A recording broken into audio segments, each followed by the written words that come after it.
shots at it, avoiding to hit Red at all costs. He shot its right shoulder as it staggers to its right. He shot its right front paw as it then fall on its side. The 𝗓𝗏𝗏𝗏s began to thrash even more, making Red struggling to hold on but continued to bash its head armor. Then Green charged in with her sword being dragged on the ground, which leaves a small crevice on the dirt. She jumps in the air with the heavy weapon over her head as she then brought it down on the Grimm's head with a battle cry. Red had to get off its back before Green's weapon almost cleaved the 𝗓𝗏𝗏's head if not for its head armor. Green, Yellow called out to Green as she went behind the Grimm and she casts her line to the brunette. Green grabbed the line so Yellow reeled the shield wielder towards her, which caused the 𝗓𝗏𝗏s to have its head be forced back due to the embedded blade, and caused it to land on its back. Now, Blue shouted to everyone as Red went forward and let his grapples extend out of his gauntlets. Blue and Green grabbed the cords and Red swung them towards the vulnerable Grimm. But the 𝗓𝗏𝗏s suddenly rolled back to get on its feet and swung its tail at Blue and Green and sent them back to some rubble. It then faced Red as he has a look of confidence on his face. "Bring it on," Red shouted as he rushed towards the Grimm while Yellow went to Blue and Green.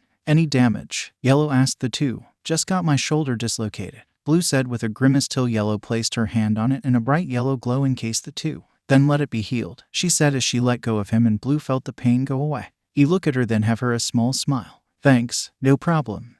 Guys, will Red be okay?" Green asked as she watches Red fighting off the 𝗓𝗏𝗏s. "Just wait for a few seconds," Blue assured them as the two girls look at her, before looking at Red, now having a bright red aura around him. Red kept hitting the 𝗓𝗏𝗏s, dodging every strike, yet he doesn't feel a little bit tired at all. He was still fighting without a bead of sweat near his brow. Each strike always hit, each slight movement evaded each strike, and every second was not enough to get him tired. While Red kept fighting, the 𝗓𝗏𝗏s slowly getting tired. Each strike grew sluggish, each movement are more slower, and growing ever weaker each second. L.R.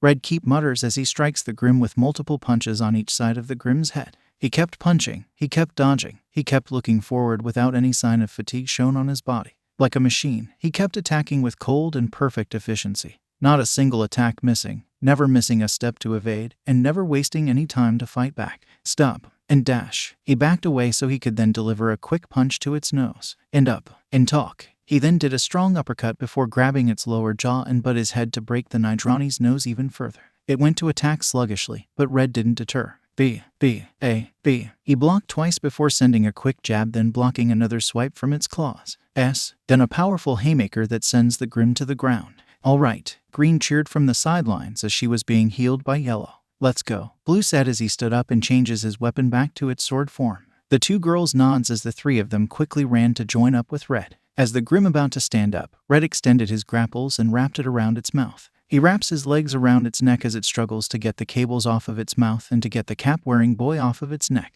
Red then saw Blue, Green, and Yellow coming to help, so he quickly stand up and pulled its head back to expose its neck. Blue then swung his sword to its neck to cut off the hard flesh of the Gsm. Green swinging her massive sword to cut half of its neck, then followed by Yellow leaping over its head, put the hook of her rod on its upper jaw before landing beside Red, and they began to pull their respective weapons back to finish the Gsm off. But the 𝗔𝗂𝗧𝗔𝗂 proves resilient when it stood on its hind legs and tries to force its head back down despite the deep wound on its neck. Red and Yellow struggles to keep its head from going back in place despite having Blue helping Yellow pulling it back. "Get out of the way." The three of them look back to see Green in the air with her sword covered in a deep green aura, and they quickly move out of the way to not get into the crossfire. Green then slammed her blade upon the 𝗔𝗂𝗧𝗔𝗂𝗧 till it reached the ground, which made a massive explosion from the amount of force that she exerted and created a dust cloud that covered everything in sight. The dust cloud then cleared away to reveal Green's sword embedded on the ground, just between the Gsm's legs. Suddenly, the 𝗔𝗂𝗧𝗔𝗂𝗧 slowly split apart and quickly turned to ash. Both Red and Yellow dropped to their behinds as they let out a sigh of relief, while Blue looked to the opposite direction. He saw Ruby reaches the top of the cliff, circles up, fires one last shot, and rends the 𝗵𝗲𝗄𝗏's head from its shoulders in a shower of petals. She lands beside the severed head as the body of the giant 𝗵𝗲𝗄 falls lifeless to the ruins and crevice below, while the girls and, farther away, John, 𝗃𝗲, Nora, Ren, Red, Yellow, and Green watch in amazement. "Wow," John could only say from what they witnessed. "Now that just beat ours," Green said as she has her shield on her shoulder. Ruby, her cape and petals flowing with the wind, looks down to her friends as they peer up. "Well, that was a thing," Young said, quite proud of seeing her sister standing there, knowing that she would accomplish her dreams. "Russell Thrush, Cardin Winchester, Dove Bronzewing, Skylark," Osmond said as everyone are now in the auditorium as four boys line up with a whole audience applauding for them. "The four of you retrieved the black bishop pieces. From this day forward, you will work together as Team CRDL, led by Cardin Winchester." The audience gives one more wave of ovation, while four students walk up to the stage to take their places in front of the headmaster as their faces fill the screen. "Jill Nark, Lai Ren, 𝗃𝗲 Nikos, Nora Valkyrie, the four of you retrieved the white rook pieces. From this day forward, you will work together as Team JNPR," Osmond said as Nora laughs and gives Ren a hug. "Led by John Ark, led by." John stutters in surprise. "Congratulations, young man." A grinning 𝗃𝗲 offers a friendly shoulder bump to John, but her fine leader is knocked over and falls to his butt in front of the laughing audience. Four more students then approach the stage as they stand firm in front of the headmaster. "Blake Belladonna, Ruby Rose, Weiss Shmi, Yang Zio Long," Osmond said as he looked at them. "The four of you retrieved the white knight pieces. From this day forward, you will work together as Team RWBY, led by Ruby Rose." Weiss looks to her right surprised, where Ruby is obviously in shock as Yang goes over to hug her sister. "I'm so proud of you," Yang said to her as they quickly left the stage for the last four to go on stage. And finally, Red Ketchum, Amarillo Caballero, Blue Oak, and Green Bell, the four of them stood firm in front of Osmond. "The four of you retrieved the white bishop pieces. From this day forward, you will work together as Team RABG, led by Red Ketchum." Red gasped as he jumped in place in joy while Blue face-palmed, knowing the headache that would come. "Our time here in Beacon will be awesome." Red cheered as he was about to put his hands on Yellow's shoulder but missed its designated destination and instead landed on her chest. Red blinks as his hands automatically clenches on her chest while Yellow blushes so hard that her face was now the same color as Red's name. The whole audience look on in silence. PFFT. Young tried to hold back her laughter while Blake didn't react at all except for the small upward tug on her lips. Weiss looked appalled, and Ruby just blinks. Team JNPR was the same. John having a look of shock, 𝗃𝗲 shaking her head in amusement, Nora boldly laughed, and Ren just shook his head. Blue rubbing his head in annoyance as it was indeed hilarious, but not the way he would have thought. Green meanwhile openly laughs at the scene. Before Red could know it, Yellow uppercutted him, totally knocking him out and caused the previous silence turn into boisterous laughter out of Yellow's insecurity. It looks like things are shaping up to be an interesting year, Osmond thought out as the audience just continues to laugh at the knocked-out Red and the blushing Yellow, bearing the burden. "Ooh. What happened?" Red woke up on a bed as he opened his eyes to take in his surroundings. "Got a good night's sleep, Red." He then saw Green standing in front of him, Yellow sitting by his feet, and Blue leaning on the wall. But the obvious thing was, all three of them are wearing the school's uniform. Blue the male uniform while Green and Yellow wait a minute. "Why, you're a girl," The red shouted in disbelief while yellow clutches her straw hat over her head. Blue face-bombed while green laughs in front of him. You just realize after feeling her up. Ha, green said till she laughs again and made red realize what she said and blushes. Sorry, yellow. Red apologized as he waves his hands frantically. It's okay, red. Yellow assured him, but he clearly doesn't look relieved. I didn't know that you're a girl, okay? The hat really threw me off. Blue fakes a cough to get their attention. Do the drama later, we have classes coming soon. Red and yellow look at each other and decided to settle this later. So go take a shower, red, you stink. Green said to him as red sniffed his body and realized that he didn't took a shower last night due to him being knocked out. I already got your uniform set in the bathroom, just don't take it too long, BQ said to him. Well, thanks you guys, Red said as he get off of his bed and went for the showers. Man, he's quite dense, ain't he? Green said as Blue just sighs. That's Red for you. He is a blockhead, but he made it out by having great combat prowess, Blue said as the brunette nods. I can see that when he beat up the 𝗓𝗏𝗏𝗏s, but how can he handle that without getting tired? He must have fought that thing by a few minutes, because he wanted to stall the fight, he said to them. But why stall? Shouldn't he just finished it immediately? Yellow asked. Because he needs to stall so he could pull out his trump card, Blue said as the two girls look at him. What is it then? He then looked back at them. His semblance. The team RABG then reached their classroom alongside team RWBY and JNPR. The former were just walking to their next classroom and just saw the latter two teams running to the same class. So here they are in their class, listening to their professor, but this professor and this class is cure, torture. Standing in front of the class is a man in early old age. He wears a double-breasted burgundy suit with gold piping and buttons. His pants he wears tucked into olive boots, similar in appearance and construction to cavalry boots. He has gray hair and a gray mustache and is a fat man. His build is similar to an apple shape, where he is chubbier on his top half with a bit of a belly. That is what you are training to become. But first, a story. A tale of a young, handsome man.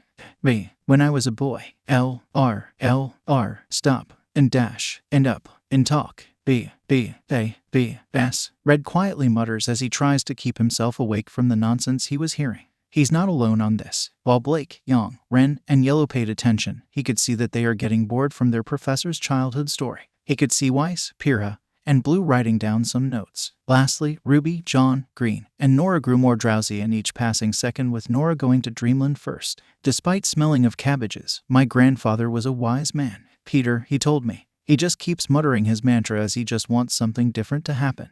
Their professor kept talking while the others did their own things. Blue still taking notes, Green now tapping her finger on the table, and Yellow keep touching the brim of her hat.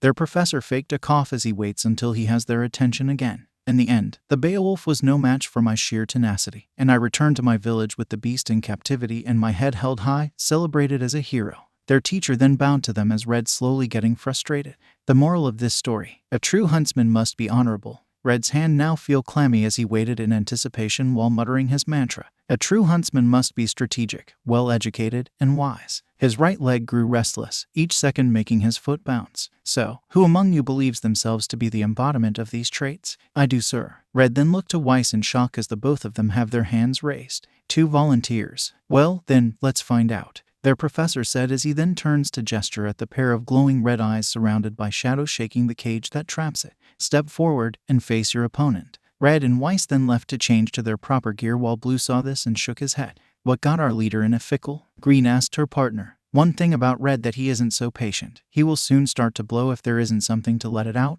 Blue explained. So you think that this would help him a little? Yellow asked, worried for her own partner. If we didn't create that mantra of his, he might have exploded 20 seconds ago, Blue said as the two girls look at each other in worry, really hoping that they could help with his temper. Few minutes later, Red and Weiss have their proper gear on as they waited for their professor to open the cage. Red exhales to calm himself down while Weiss was ready to start. Go, Weiss, Young cheered with her arms high in the air. Fight well. Blake cheered as well as she waved a small flag with their insignia on it. Yeah, represent Team RWBY. Ruby was then the last one to cheer. Ruby, I'm trying to focus. Weiss yelled at Ruby as the cape-wearing girl looked sheepish. All right, their professor shouted as the whole class waited in anticipation. He was near the cage with his weapon on hand. Let the match begin. The professor swings down and breaks the lock, dropping the cage door and revealing the 2 boar-like grims inside, which caused Red to frown. 𝗲𝗏𝗃𝗏𝗃, Red muttered in disappointment as the 2 grims immediately charges at them. Weiss uses her weapons to deflect one of Grimm's attack and roll to the side,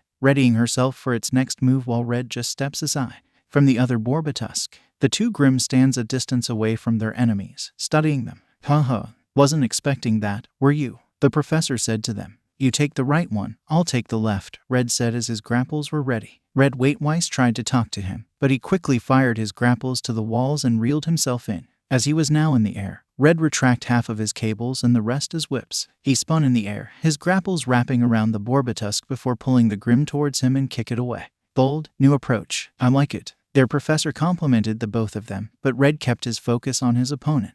The 𝗵𝗃𝗃 then charged at him as Red fired his left grapple in it while twisting his arm to make his grapple go in a circular motion. He then pulled the cable and ironically hogtied the 𝗵𝗃𝗃 with it. He was about to finish it off till he heard a thud. Oh ho, now what will you do without your weapon? Red looked behind him to see Weiss rolling out of the way just in time to avoid getting trampled by her 𝗵𝗃𝗃 and make it crash into a desk. Weiss rushes at her sword and slides to get it back in her hand. Weiss, go for its belly. There's no armor underneath, stop telling me what to do. He frowns as he saw Ruby look quite hurt at Weiss' rebuttal. Meanwhile, the 𝗵𝗃𝗃 leaps into the air and rolls into a ball, spinning rapidly in the air and landing on the ground, consistently gaining speed until it launches itself at Weiss. It comes closer and closer, but Weiss activates one of her blue-white circles and blocks the roll, leaping up into the now black snowflake symbol and turning it blue again so she can drive the blade into the 𝗵𝗃𝗃's stomach.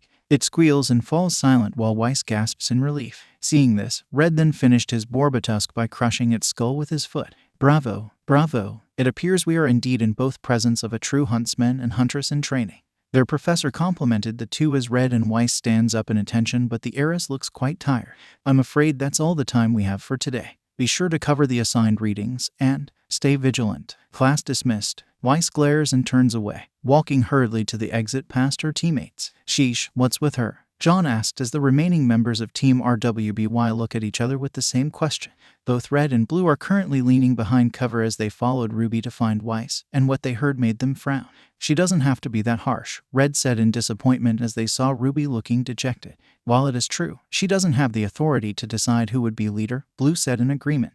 Wise words, Mr. Oak. The two friends jump in surprise as they then look behind them to see 𝗂𝐴𝐵N behind them. Professor 𝗂𝐴𝐵N, Red said in shock as Ruby turned around to also see their headmaster and join them. Is she right? Did you make a mistake? Ruby asked with doubt as Red and Blue look at her in worry. 𝗂𝐴𝐵N just chuckles and said, that remains to be seen. What do you mean? She asked. I mean, it's only been one day. Ruby, I've made more mistakes than any man, woman, and child on this planet. But at this moment, I would not consider your appointment to leader to be one of them, he said as he leaned in so he could look more directly at Ruby. Do you? Ruby thought about it but still wasn't sure. Being a team leader isn't just a title you carry into battle, but a badge you wear constantly. If you're not always performing at your absolute best, then what reason do you give others to follow you? Just look at Mr. 𝗏𝗏𝗏. While he looks like someone that people won't rely on because of his intelligence, he still do his best to make it work. Hey, Ruby looked thoughtful with 𝗂𝐴𝐵N's words, then smiles at him. Red and Blue were relieved to see her smile again as their headmaster then turned away from them. You've been burdened with a daunting responsibility, Ruby. I advise you take some time to think about how you will uphold it. 𝗂𝐴𝐵N then left the three students on their own. Well, you heard him, Red said as he pat her shoulder to further reassure Ruby. Just think about it, okay? I might not look like it, but I am still not used to my new status. Aside with my smarts, I'm still gonna try. That's why I'm here with Red, to help him along the way, Blue said as he has his arms crossed. Trust is a very important part of a team, and you might get your partners sooner or later. Take Blue and I as an example. We were each other's throats when we first met. We literally hate each other's guts but came to an understanding and we are now friends, Red said as Ruby smiles from this. Thanks guys, Ruby said in appreciation. Well, it's getting late, Red said as the sun now sets. Let's go back to our dorms, we still have some work in it. Well, bye then, Ruby said. Same to you, he said as the three then went their separate ways. It was now nighttime and Red came out of the bathroom in his pajamas as he dried his hair with a towel. He then put the towel around his neck as he saw his team now sleeping comfortably on their beds. Red smiled as he went to his bed before noticing Yellow not completely covered with her blanket. He walked over to her and put her blanket on her properly, which made her smile from it. He then looked to the rest of his team and thought of what 𝗂𝐴𝐵N said to Ruby. I'll do my best, guys. I won't disappoint you, Red thought as he went to his bed before looking to the broken moon outside and finally laid down on his bed to sleep. Team exercise. It was the afternoon and Team RABG are in one of the high-tech training rooms in Beacon. Red and his team wore their proper clothing and had their weapons in hand. All right, we're here, Red said in excitement as both Green and Yellow looked confused. What are we doing here anyway? Green asked. This is a team exercise, Blue said to the two. We're just going to get to know each other and get to know how we fight. Sounds exciting, Yellow said. Well, if we're going to have a talk, then let's do it over there, Green said as she points to the empty bleachers behind them. Sure, Red said in agreement as they went to the bleachers and went to find the perfect spot to get to know each other more. As they finally found it, they sat down together and they then look each other. We are going to do this in order: name, your home, likes, dislikes, and dreams. I'm okay to keep some secrets. Let's just talk with each other to get used to one another. Any objections? Red asked as everyone shakes their head. Okay, who wants to go first? Can I go first? Yellow asked as 𝐵𝑒 raised her hand. Okay, go, Red said to let her continue. Well, my name is Amarillo Caballero, but my friends, including you guys, can call me Yellow. I live here in Beacon in my entire life. I love to explore, fishing, and just make some friends. I really don't like to be stuck in the same place, hurting others and, she said as she gestures to her petite body as Red look away with a blush on his face, Blue letting out a sigh while Green laughs. And my dream is to finally see the rest of the world.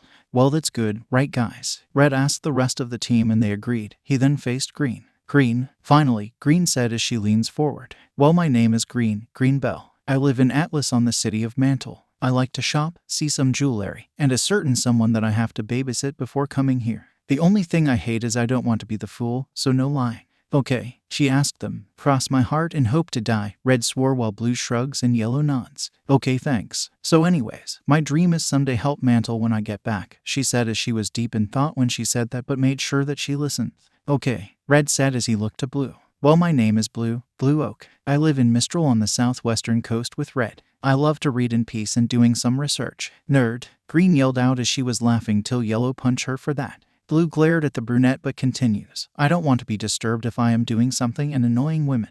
Lastly, my dream is that I want to continue my grandfather's research if it's my turn to do it. Okay, that's good, right? Red asked the females in their team. Good enough, Green commented. Nobody asked you, woman, Blue said in annoyance. Okay, Red said as he is waiting if Green gonna goad Blue again. Seeing that she doesn't, it is time for his turn. So my name is Red 𝐻𝐵𝐺. Like Blue said, we live in the southwestern coast of Mistral. I really love to fight, especially if I am facing someone really strong, gardening, sightseeing, and my family. I really hate boring stuff like reading and watching the news. My dream is to get strong and protect my family. Red then stand up as he clap his hands. Since we are done with that, let's get some exercise before we have a mock fight. It would be an all-out fight so we don't have to wait for too long. And I'm going to supervise the exercise. I made a workout routine for us that I might change in some time if we have to adjust with it, Blue said as he showed them a small list of their exercise that they might use. Well, let's start, shall we? We still have class after this, so let's not waste some time, Red said as everyone agreed with him and began their exercise. Push-ups. The entire team was currently on the ground, doing push-ups. While Red was doing just fine, Blue and Green are getting tired while Yellow is struggling to get her fourth. Body stretching. Now Red was struggling as he tried to reach the tip of his toes while Blue did it with minimal ease and the two girls having no trouble at all. Meditation. The group of four then sat at the middle, their auras flaring up as they do this to improve more of their control over it. 10 kilometers run. The entire team were now doing laps around the training room. Red was on the front with Blue and Green just behind him while Yellow wasn't that far off. Break team RABG were now sitting on the bleachers, food and water in hand, as they used the time to get back some energy. And the team easily did this since some of their weapons have really heavy materials in them for more durability and damage. Punching bag. One punching bag is being assaulted by the four, hitting it with punches, kicks, and any other attacks to hit it. Then this happened to Red. When he went to punch the punching bag, all of the force it received came back to the cap-wearing leader and got knocked out by it. The rest had to wait for him to wake up so they could continue. Evasive maneuver training. Whoa, Green shouted in protest as Blue brought out his weapon in gun form. Too much? He asked as he has a full cartridge of fire dust bullets. Kinda, Red said, but not for me. I use a shield for fuck's sake, Green said to them. Then this is a good opportunity for you to dodge without the shield, Blue stated as the brunette had to look at Yellow, pleading for help. Sorry, Green, you have to do this for your sake, Yellow said as Green began to look around. I just realized I must have left my weapon polish in our room. Let me just go back and pick it up, she said and quickly left, leaving the other three behind. She's not coming back, isn't she? Red asked his best friend. Nope, Blue said as Red let out a sigh. Let's get her back here so we could start. The three then ran after Green and had to drag her back despite her protests. Weight carrying. The team had to wear heavy weight on their wrists and knees as they have to jog again with those weights. Red, Blue, and Green had to slow down to be alongside Yellow. who was getting tired from the weights. Their exercise was then finished as the four of them stood in a circle, a few meters apart with one another, and had their weapons in hand. "Alright, let's do this shit," Red said as he went to a boxer's stance. "On go alright," Blue said as he has his weapon in sword mode and had it in a reverse grip. Yeah, Green said as she has her weapon in shield form and had it in front of her. "I'm ready," Yellow said as she had her fishing rod but had a metal ball attached on its hook. "Alright." 3. All four hardened their stance, looking at one another for any openings, and holding their weapons tight. 2. Their eyes not leaving one another, ready to strike. 1. Their body slowly shifts, ready to move forward. Go. In an instant, all four charge at one another, filled with the intent to fight. Red quickly fired his grapples on the wall behind Blue and reeled himself in to deliver the first strike. Blue anticipated this and charged in as well, but they didn't anticipate Green coming towards them to bash them with her shield. Red had to fire his grapples elsewhere to dodge the incoming attack while Blue stood strong and blocked the attack with his sword, while Red flung himself away. He quickly saw the metal ball from Yellow's fishing rod coming at him with a lot of momentum. He quickly spun in the air to dodge it before landing on the ground to see Yellow reeling back her rod, and she looks back at him. With Blue and Green, the two partners traded blow after blow as Blue had to deflect every strike Green uses with critical thinking. He leaned to the right followed by a downward slash to deflect another attack. He leans to the left to avoid another and went for the attack. Green saw this and quickly changes her weapon into its sword form and brought it down towards Blue. Blue quickly pivots on his right foot to avoid the heavy weapon's trajectory as said attack caused the floor to be punctured by it.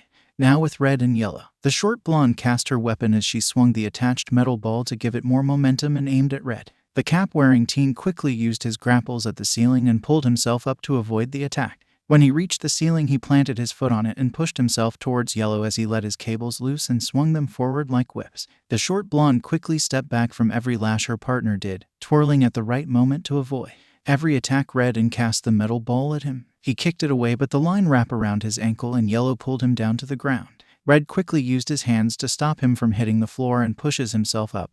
He then used the momentum. He gathered and got Yellow off her feet as Red then flung her to the air. Red then fired his grapples at Yellow and wrapped her around it. He then reeled her in as he released one of his grapples and readied to slam his fist at his partner. Yellow quickly saw this as she spins in the air to get herself free from her bonds and used the momentum to prepare, but kicked to Red. Back with Blue and Green, the two continued to fight with their blades as Blue's swift strikes would be aimed at her but Green's massive sword blocks it. Green's heavy strikes would be aimed at him but Blue would easily avoid those sluggish attacks. Blue then went to attack but Green spun in a single point while swinging her massive sword. He had to back away from the spinning hazard that was Green and quickly change his weapon to its gun mode. He fired at her and Green had to stop her spinning attack in favor of defense by switching her weapon to its shield form. She blocks the incoming bullets and quickly charged forward to crush him with the weapon's weight.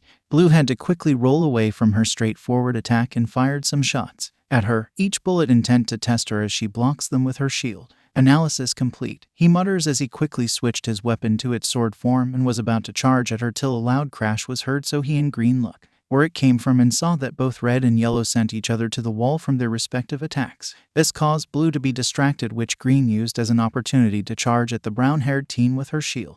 Blue quickly noticed this as he stood his ground and used his sword to try and halt the attack. The two then clashed as Blue was pushed a lot by the attack and miraculously stood his ground from it. Back with Red and Yellow, the two get themselves off the wall as Red began to release his semblance while Yellow was using her own semblance to heal herself. Red then charged at Yellow, ready to pummel the blonde to the ground till Yellow twirled and cast her line around her before swinging it at Red. Red saw this and quickly caught the line before the metal ball hit his face, then pulled the line hard enough to get Yellow be pulled in the air. He then fired his grapples at the wall behind her as he has his feet aimed at his partner. Yellow saw this and had to take the hit since there is no way to dodge it. She was then sent into the roof followed by Red towards her, grabbed her in the hole she was in, and threw her to the ground, groaning from the pain. The cap-wearing teen then landed at the defeated Yellow as he then carried her in his arms, much to her embarrassment, and set her down to the bleachers to rest. He then looked back to the middle to see Blue and Green still duking it out. Back with Blue and Green, the two continued trade blows till Red's grapples went past them and quickly saw the cap-wearing teen heading towards them. The two had to disengage as Red passed them till he began to lash his cables at them. He swung them ferociously as Blue had to back off while Green used her shield to block them. As Red continued his relentless assault, Blue continued to easily evade the attack with incredible timing as his eyes quickly scanned the lashing cable's trajectory and quickly thought out its designated target. He would deflect some of them with his sword while dodging the rest. Green then charged at Red with a battle cry as her shield took every hit and she isn't stopping till she slams her weapon to her opponent. Red had to disengage and fired his grapples to the roof and reeled himself so Green could stumble at the failed attempt, but the brunette was more resilient and quickly switched her weapon into sword form. Her arms glowed with her aura as she then threw her weapon at Red with great strength. Red had to catch the blade but quickly flew with it due to its force and he crashes to the ceiling. Seeing that Green was defenseless, Blue charged at his partner with his sword ready. Green quickly noticed this and backed away from him. She had her arms up while Blue kept hacking and slashing at her, evading any attack that comes her way. Green then went to fight him with her fists as they are covered in her aura. She sent a punch at her partner, intending to hit him hard, but Blue dodges it. She kept moving forward to land a single hit on the brown-haired teen as Blue would always dodge or block them with his blade. Growing frustrated, Green's right fists got covered with more of her aura as she slams her fists on the floor and caused it to cave in and flung everything around her in the air, including Blue. Seeing that he was in the air, Blue prepared for the inevitable as Green jumps in the air with her aura-covered hands. She then slams them on Blue and sent her partner to the ground hard. Green then lands on the ground as she saw Blue groaning in a small crater till she hears a loud clang and saw her weapon on the floor. She quickly looked up to see Red standing on the ceiling, with his grapples holding him up there, as he then pushed himself towards the brunette. Green quickly rushed to her weapon, but Red's descent was very quick and he slams himself on her. The two were then on the ground as they trade blows with one another, each taking turns to who is on top and bottom as they wrestle with their fists. When Green was on top, she started to gather her aura in her right fists to end the fight, but Red quickly fired his grapples on the wall in front of him and fling himself forward, with the brunette had to hold on to him till the both of them crash on the wall, which caused a massive dust cloud from the impact. The dust cloud then cleared to reveal Red coming out of the wall and Green embedded in it as she groans in pain. "I win," Red cheered as he has his hands in the air. Yeah, Blue said in pain as he was still on the floor with the now recovered Yellow healing him. "I think we need to go to the infirmary." "I second that," Green said as the fight really got herself exhausted. "If you say so," Red said as he pried Green off the wall and carried her on his shoulder. "Come on, Yellow, let's get the two to the infirmary." "Coming, Red," Yellow said as she grabbed Blue by his shoulder and had to carry him with his arm around her neck. The four of them then left, quickly getting Blue and Green to the infirmary to heal up, and they quickly recovered to get back in class. It was then night time as Red came out of the bathroom with a toothbrush in his mouth as he looked at his team.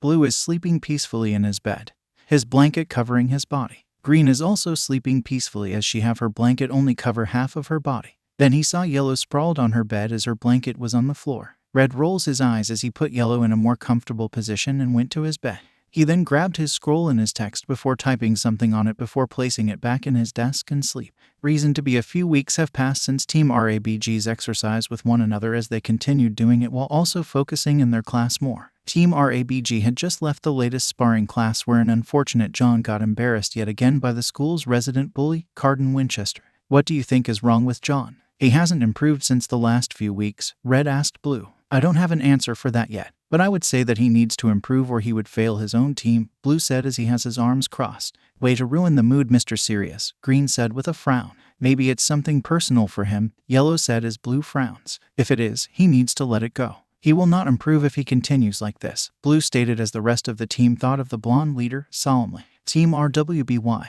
JNPR, and RABG are in the cafeteria eating their lunch. John, however, was picking at his food with downcast look. "Come on, John, you can do it another time," Red tried to assure his fellow leader by placing a hand on John's back. "Yeah, so stop mopping around. It's not a good attitude for a huntsman in training," Green said as she took a bite of her sandwich. "Look, I'm fine," John assured them, but they didn't see it. "No, you're not," Pyrrha said, unconvinced. "Guys, I'm fine. Seriously. Look," John said as he holds up a thumb while laughing nervously until his attention is focused on the members of Team CRDA, standing around a girl with brown rabbit ears jutting from her hair as Cardin laughs at her and one of his teammate holds up his hands to his head in a mock interpretation of her unusual features. "John, Cardin's been picking on you since the first week of school," Pyrrha pointed out to him. 24/7 I might add, Blue said. "Who? Cardin Winchester?" "Nah, he just likes to mess around. You know, practical jokes. He's a bully," Ruby said as John scoffs. "Oh, please. Name one time he's bullied me." "Really?" Green asked him as they recalled every time he was bullied. John is seen on the way to class as Cardin is going the other way down the hall. When the two pass, Cardin knocks his arm into John and makes him drop his book, then continuing on his way with his hands out as if daring anyone to challenge him. "Ah, come on. John whines in defeat. John and 𝗏𝗏 are about to pass through a doorway, but 𝗏𝗏 clicks on John's sheath and extends it into its shield form as he's going out, causing him to run into his own defense and have it block the exit. John grunts in frustration as he tries to lift his shield back out. Come on. Glinda is in the locker room with several students, gesturing at the devices. Each of you will be assigned one rocket-propelled locker to store your weapons and extra armor. Additionally, your locker can be sent to a custom location based on a 6-digit code, Glinda said. Hearing this, 𝗏𝗏 looks at John, standing between him and the only open locker in the room. And the cliché plays itself out as 𝗏𝗏 quickly pushes a shocked John into the small dark space and closes the door on him, pressing random buttons on the pad right after that. What? No, wait. You've got to get me out of here. Please, don't do it, John pleaded. It's too late to protest when the locker scrunches down and launches up with a burst of blue fire coming from its base. 𝗏𝗏 watches as the locker slowly soars across the sky. Do we need to say more? Green asked as everyone looked at John. John tries to laugh it off and said, I didn't land far from the school. John, you know if you ever need help, you can just ask, 𝗃𝗲 said. It's what friends for, Yellow added. Ooh. Nora gets up from her seat with a no entirely sane grin on her face. We'll break his legs. Guys, really, it's fine. Besides, it's not like he's only a jerk to me. He's a jerk to everyone, John said as they all looks over as the laughing grows louder, mixed in with cries of pain from the rabbit girl when one of her ears are tugged on by 𝗏𝗏. Oh, that hurts, the rabbit girl said in pain from how her rabbit ears are pulled. She stops struggling and grimaces. Please, stop. 𝗏𝗏 laughed as he then faced his cronies and said, I told you it was real. What a freak. One of his teammates, Russell, said as he and the rest kept laughing. Red felt his blood boiling with what he saw, his fists clenching in anger as he just wants to stand up and pummel them. He thought about it as his body went autopilot, but he felt a hand on his shoulder and saw Blue looking at him. You'll get your chance, but not today, Blue said to his friend. Just control yourself till it is. Red let out a growl as he reluctantly went back to his seat with his arms crossed. The three teams talk about how sickening it was while John just let out a sigh as he gets up with his tray table in shame. Unbeknownst to them, 𝗏𝗏 has a sinister grin on his face. The three teams were in their next class as their professor on the subject was quick in mind. Literally. Yes. Prior to the Faunus Rights Revolution, more popularly known as the Faunus War, their professor zooming in front of the class, then to the map covered with papers behind his desk. Humankind was quite adamant about centralizing Faunus population and menagerie. Their professor then points at the map of said area with his stick, then zooms off to the side for a sip of his coffee before appearing in front of the desk. Now, while this must feel like ancient history to many of you, it is imperative to remember that these are relatively recent events. Why, the repercussions of the uprising can still be seen to this day. He then zooms around the classroom more, sipping his coffee again before continuing to zoom and talk again. Now, have any among you been subjugated or discriminated because of your Faunus heritage? Some of the students raised their hand, especially the rabbit girl. Sheesh, Red said as he looked around to see many raise their hands. Unbeknownst to them, Yellow meanwhile looked down as she has her hands between her legs. Dreadful, simply dreadful. Remember, students, it is precisely this kind of ignorance that breeds violence. Their professor then took another sip of his coffee. I mean, just look at what happened to White Fang. Now, which one of you young scholars can tell me what many theorize to be the turning point in the third year of the war? Weiss raised her hand. Yes, the battle at Fort Castle, Weiss answered. Precisely. And who can tell me the advantage the Faunus had over General Lagune's forces? 𝗏𝗏 was about to flick a paper football at the sleeping John, but Blue, who is sitting beside the blonde, caught it as he halfway look at 𝗏𝗏 and glares at the bully. 𝗏𝗏 just scoffs while Blue raised his hand. Ah yes, Mr. Oak, what is the answer? It's night vision, sir. Every Faunus have them to help them see better during hunting or guarding in night time. Everyone knows about this, but not General Lagune. He thought that he can ambush the Faunus in their sleep, but he was outmatched and got captured, Blue answered. Indeed it is. Also, thank you for your added information, Mr. Oak. Their professor complimented as he went zooms back in the front of the class. Now you see. As their professor kept talking, 𝗏𝗏 was still glaring at Blue, but Red noticed this and was very angry. Team RABG were now in their room as both Blue and Yellow were currently doing their homework. Green texting on her scroll while Red looks outside of his window in silence. Green let out a sigh as she looks at Red and asked, still thinking of 𝗏𝗏. Red snapped out of his thoughts as he looked at his best friend's partner. Don't me. I know that the guy is an ass, but you can't just beat him into a pulp for that, Green said as Red scratched the back of his head. I can't help it. You saw what he did to John and to that girl from before. I'm just annoyed that he is still bullying people just for the fun of it, Red said. That will be not an excuse to let you beat him up, Green countered. There is another way. The two then look at Blue as Yellow also look at him. What? Red asked. Professor Goodwich's class, Blue simply said as the three now realized what he meant. Red look at his hands and clenches them. He wouldn't go overboard for this, not like before. The Vermilion Beast team RWBY, JNPR, and RABG are currently in their next class with their professor being Glinda, meaning they have combat class today. For today's spar, who wants to participate first? Glinda asked as Red immediately raised his hand. I want to fight, Professor, Red said as their professor looked at him. Who will be your opponent, Mr. 𝗏𝐻𝐵? Red then stands up as he points at 𝗏𝗏 in animosity. Him. 𝗏𝗏 just scoffs while Glinda nods. Go get to your proper attire and weapon. The two chosen combatants quickly left to get ready for their fight. Red looks really eager today, Young said as she was sitting beside Team RABG with her team beside her while Team JNPR were sitting on behind them. Too eager, Ren added as everyone had to agree with him. It's because he was waiting for this, Blue said as everyone looked at him. Ever since 𝗏𝗏's bullying, we have to always keep Red in check or he would beat 𝗏𝗏 to a pulp. Why though? Blake asked. Because he is a fighter in nature. Everyone then looks at 𝗃𝗲 as she was the one who spoke. If he can't solve it by words, he would solve it with his fists. He looked to everyone as a friend, but would choose the friends that likes to be his closest like Blue and I. She then looked to the others with a smile on her face. Since the passing week, he slowly see you guys as friends that he would protect dearly in his heart, and seeing continuously John being bullied triggers his instinct. Why? John asked in shock. Like she said, Red would always protect his friends. He doesn't need a reason to do so, Blue said as he kept his gaze where Red and 𝗏𝗏 went.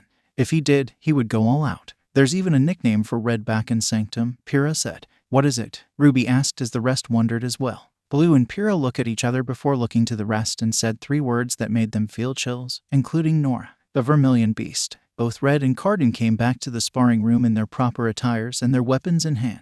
You're gonna lose, 𝗏𝗏. 𝗏𝗏 mocked Red as the cap-wearing teen just glares. If you are gonna bark like a dog, then you better show me your bite. Red counters as he turned his cap backwards while 𝗏𝗏 glared back. Are you two ready? Glinda asked as the two nods and went for their respective fighting stance. Then begin. Red immediately fired his grapples to the walls behind 𝗏𝗏 and reeled himself to the bully. 𝗏𝗏 was about to smash Red with his mace, but Red returns one of his grapples and easily avoided the attack by spinning in the air. This gave Red the chance to smash his fists on 𝗏𝗏's face and sent him to the ground by it.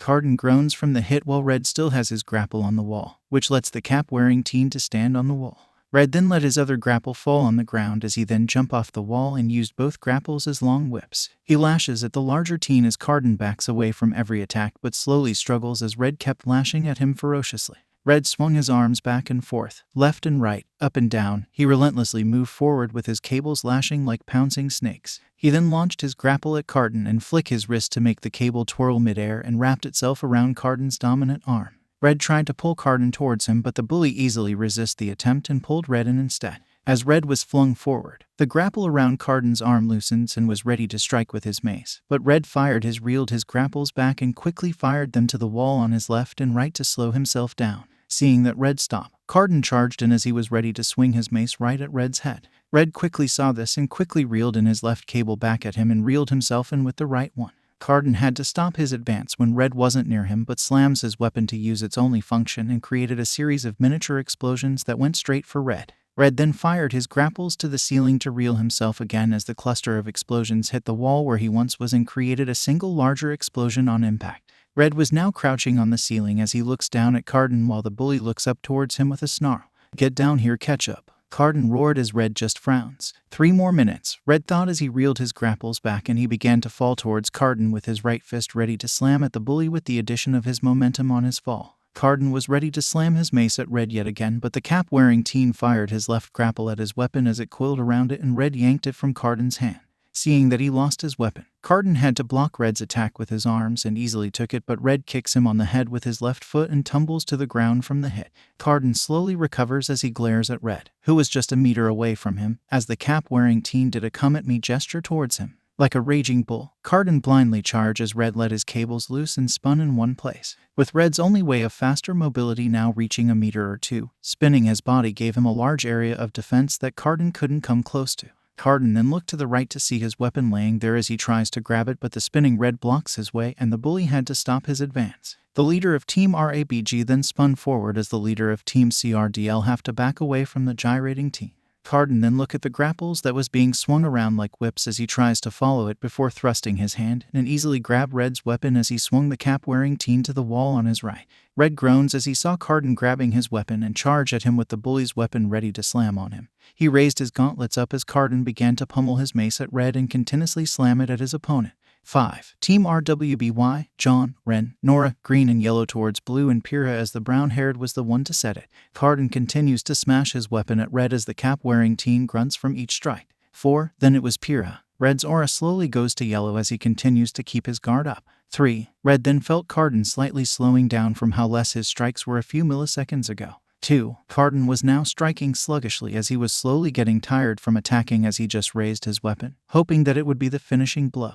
1. Before 𝗏𝗏 would know it, Red's left hand was suddenly on his face and got punched with the right. The bully rolls on the ground by the impact and Red was already upon with him with his fists ready to be slammed. 𝗏𝗏 quickly rolled away as Red's fists crushed the ground where he once was. He stands up as he was still exhausted from his relentless attacks. Red then charged as he suddenly appeared in front of 𝗏𝗏. The bully tries to swing his mace but Red punched him on the gut and caused 𝗏𝗏 to double over, clutching the attacked part of his body. The cap-wearing teen then kneed his face before firing his right grapple at 𝗏𝗏's arm and ensnared it. Red then pulled the exhausted 𝗏𝗏 to him and launches him back with a powerful kick. Red then charged at the downed bully and began to pummel 𝗏𝗏's entire body with his gauntlets. 𝗏𝗏 tried to get out of Red's hold by trying to stun his opponent, but quickly recovers and continues to pummel him while 𝗏𝗏 tries to get him off by harshly moving his body around while blocking Red's punches. 𝗏𝗏 then quickly grabbed Red's left arm at the right time and threw his opponent away. He quickly got on his feet as he was now getting tired on the battle. Red then stood up, still completely fine as his aura now flows out of his body like vapors. He looked at 𝗏𝗏 and the bully flinched at his gaze. Red then charged at 𝗏𝗏 while leaving a red trail behind him. Red began to pummel 𝗏𝗏 around as the bully couldn't keep up with Red's relentless attack as his opponent would strike everywhere from his back, neck, and his knees. Red's friends watched from their seats as they began to wonder why he wasn't already exhausted except for his team and 𝗃𝗲. How is he not exhausted yet? He has been fighting for a long time and not to mention 𝗏𝗏 trying to crush him. He must have been tired right now, Weiss said. I would have felt tired after taking all of those hits and how long the fight is, Young added as both Blue and 𝗃𝗲 look at the screen that shows the two fighters' aura. Check the screen, Blue simply said as everyone looked at the screen and was dumbstruck from what they saw. The once yellow bar on Red's aura is slowly returning to green. How is this possible? Blake said with a stutter as she and the rest were just so shocked to what they see. That is his semblance, Blue said as everyone looks at him. His semblance would slowly restore his stamina till it is full, due to that it would also regenerates his aura if he keeps it active. This makes Red's semblance one of the most strongest semblance in the world by combat prowess. And you would wonder if he ever reach a certain age. Surely there must be a drawback to that. Ren asked as he and everyone are still shocked. There's only one, 𝗃𝗲 said as she continues to watch Red's fight. Due to his aura slowly increases, it would eventually make him lose some of his control and might even berserk if he ever reach a certain point. That's why he has that mantra of his. He tries to keep his focus on the fight and not enter in a berserk state. Blue said as he now Red's aura now have the faux imitation of a roaring flame as his friend now sees steam coming out of his mouth and sweat began to drip on his face from the high amount of stamina and aura he is letting out. Back to the arena below, 𝗏𝗏 began to reach his limits as his arms barely handles Red's punches. He began to move sluggishly and his body getting tired from the adrenaline. L.R. Red punches 𝗏𝗏 twice on either side of his body which caused the bully to drop his guard. Stop and dash. Red backs away to give his next punch enough momentum to make 𝗏𝗏 stumbling back. And up and talk. Red grabbed 𝗏𝗏 by his neck and headbutted the bully and broke 𝗏𝗏's nose. B. Red made little effort to block two of 𝗏𝗏's punches and quickly hit him before blocking 𝗏𝗏's attempt to counter. Then a haymaker sent the bully to the ground as 𝗏𝗏 was knocked out from the hit. Seeing that 𝗏𝗏 is knocked out, Glinda declares, Red 𝗏𝗏 is the winner of this match. Everyone began to cheer as Red, still covered in his overflowing aura, faced his friends, who were cheering for him, and raised his right fists. They were cheering for his victory while John smiles but now feel guilty when he saw how selfless Red was to help him. Red quickly grabbed a small canister in his pocket as he pressed the button on it and his aura is getting sucked until his aura cloak now disappear. The canister he now holds radiates with his aura as it was shaking till it stops. Red then doubles over as the exhaustion slowly kicks in as he has to lay on the floor, breathing heavily. Are you okay, Mr. 𝗏𝗏? Glinda asked as Red faced her with a smile. I'm too exhausted to move. Can someone help me go to the infirmary? Red said as he has a sheepish look on his face. Glinda nods as she looked to Red's team. Can the three of you carry your leader? Yes, ma'am, Blue said as he and the two girls of their team walked down to the arena and walked over to their leader. Both Blue and Green carried Red by his shoulder while Yellow has her hand on Red's back as she uses her semblance. Team CRDL also followed suit as they carried their unconscious leader. The two teams then left the room as both Team RWBY and JNPR look at Red and worry, especially John currently looking down to his hands. Man, that still hurts like a bitch, Red said as he rubbed his arm. He was finally able to be let out of the infirmary. But every damage he took finally took over and made his body ache a lot. Alongside him are his team as they have just finished their class. You did take a lot of hits from Cardin's mace. Your bones might have been actual dust if it wasn't for your aura, Green said as she has her hands behind her head. Green, that's just wrong, Yellow said as she has a frown on her face. Red just laughs as he pats Yellow on the head and said, "You don't worry about it, Yellow. I experienced far worse than aching arms, but good thing you are there to heal some of it away." Yellow just blushed at the compliment as Red looked confused when she turns away from him. Green giggles at how clueless Red was while Blue just rolled his eyes, annoyed with his friend's thick head. "We should go to our next class. We don't want to be late," Blue informed them. "You guys go on ahead. I still have to wear my uniform," Red said. "Just do not overwork yourself. You still have some aching muscles and strains around your arms," Yellow said to her partner. Yeah, he waved them off as Red walked over to where his uniform is till he saw someone standing by the door as his uniform was on the other side of it. Standing by the door was John as he looked down nervously. "What are you doing here, John? Aren't you supposed to be in class?" Red asked his fellow leader. John took a deep breath as he looked at Red and said with a stutter, "Why? Why what?" Red asked. "Why do you help someone like me? Why shouldn't I? Why do you want to help a coward like me?" "Because I want to, John," Red said as he placed his hand on the blonde's shoulder. "Why wouldn't I ignore someone that is in need of help? I didn't deserve to be here in Beacon," John mutters, loud enough for Red to hear. "Why?" Red asked this time. "I don't deserve to be here because I faked my way here." Red blinks in shock to what he heard. "I got into Beacon with a fake transcript. I got in because by underhanded means. How could I call myself a student if didn't deserve it in the first place? Can say that you would also help a faker." Taking it as Red's answer, John was about to leave in despair till he feels a hand on his shoulder and saw that it was Red smiling. "Fake or not, we are here to learn to be huntsmen, to fight the grim and protect both human and faunus kind. So why are you not trying to improve?" I don't know," John mutters as Red went for a thinking pose till he thought of something. "Did you ever use other weapons than a sword and shield?" "Not really. Have you ever tried any other weapon?" "Well, I did try a little bit of spear play when I was just little." "So why a sword then? You're literally crippling yourself." "I might have wanted to be more like my great-great-grandfather." "Dude, you are not like your old man, just be you. 𝗧𝗲 might help you with that. She can use a pole arm as if it was toy and she can even use both a sword and shield." "I don't know," John said in uncertainty. "It's okay to ask for help. You will never improve if you don't let that pride go. So accept it and ask 𝗧𝗲." John took a deep breath as he nods and said, Okay. But firstly, did 𝗧𝗲 ask you to say that?" "Nope, it's all on me." "Then thanks," John said as he finally a real smile. "Thanks for being there for me. That what's friends for," Red said as he pat John on the back and went to the other side of the door. "You go ahead to class, I need to change. Let me wait for you. That what's friends are for, right?" John said as Red just shook his head while smiling as he then closed the door to change. "Hey Red, are you? I'm straight, John. Don't worry about it." "Okay, phew. Things are slowly getting better." Forever Falls Team RWBY, JNPR, RABG, and GARDL are seen walking through the infinite autumn forests of Forever Falls with Glinda leading them in the area. Yes, students, the forest of Forever Fall is indeed beautiful, but we are not here to sightsee. Professor Peach has asked all of you to collect samples from the trees deep inside this forest. "And I'm here to make sure none of you die while doing so," she said as everyone stops. John was with his team, occasionally looking at Team CRDL as Cardin was glaring at him, since he finally decided to break their little deal off with Red and 𝗧𝗲 having to be there to make a point that they don't care about his lie. The following days after that, John began to train with 𝗧𝗲 to help with his fighting style and decided to add a pole arm in his arsenal. With a little help from Ruby, he got his new addition, a long metal spear capable of folding itself into 4 segments, a diamond-shaped spearhead, and a white and gold banner with his emblem on it. "Each of you is to gather 1 jar's worth of red sap," Glinda said as she has a jar full of it in one hand.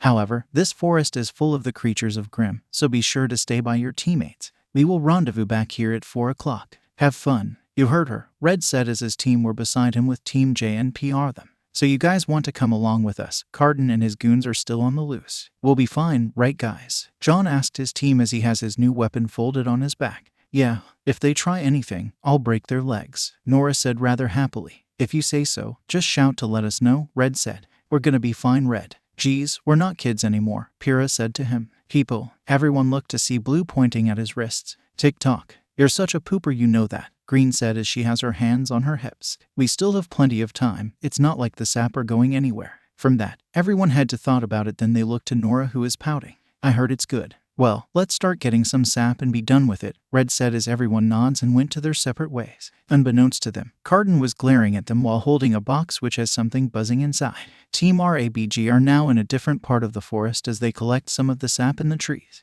Blue noticed that Red was deep in thought as he just let out a sigh and called out to his friend, Red. Red jumps as he was slightly startled from the shout. He looks at Blue and said, What? It's John, isn't it? Green asked as she has a half-full jar of sap. I know that you are protective with John because of 𝗏𝗏, but 𝗃𝗲 is with him along with Ren and Nora. He would be fine, Yellow said to assure her partner. Okay, yes, I am worried for John because of 𝗏𝗏, but that's not it. I think that something watching us, all of us, Red said as he looks around. Now I think about it. I felt that something following us after we entered the premises, Yellow said as she and the other two members also look around. If it's a 𝗏𝗏, I better look up that are native to this area, Blue said as he grabbed his scroll and opened the private file where he keeps the information of every 𝗏𝗏 that is discovered. We should also fill this jars up before going. We don't want Ms. 𝗏𝗏 to be angry with us, do we? Red said. Yeah, let's not make 𝗏𝗏 angry, Green said as they had to agree with the two. The four then continues to do their objective of collecting sap while they look around warily. With Team JNPR, the team are also collecting sap, with Nora sometimes eating when the rest of the team aren't looking, but they feel someone is watching them.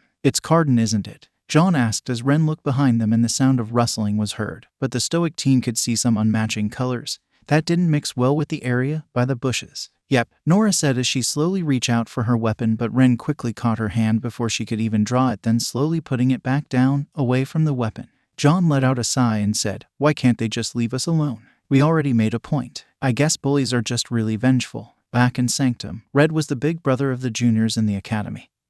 He really hates seeing one of them be bullied or hurt, 𝗃𝗲 said to her partner. Speaking of juniors, does Red have any favorite? John asked so they could probably change the subject. Both him and Blue actually, and I think their favorite juniors respectively would be Crystal and Gold. They are just 3 years younger than us. But the thing is, while Blue teaches Gold and Red teaches Crystal, their juniors actually idolize the other. So wait, their respective juniors actually want to be like the other, John said as he actually find it funny. Yeah, Gold felt more connected with Red since he was more outgoing, while Crystal felt more connected with Blue since he was more into book smart. Other than that, the two are slowly growing to be great huntsmen, 𝗃𝗲 said. You're quite proud of them, John said. The three of us did train the two and are quite getting better despite their quirkiness. Got any other stories? Well, there's this one time they then heard something coming at them fast as John quickly drew his sheath and activated the shield to block the incoming projectile. It was a jar full of sap. They then heard cursing before 5 more jars are thrown at them. Team JNPR drew their weapons as 𝗃𝗲 and Ren shoot 2 of them out of the air while Nora smashes 1 out of the air as well,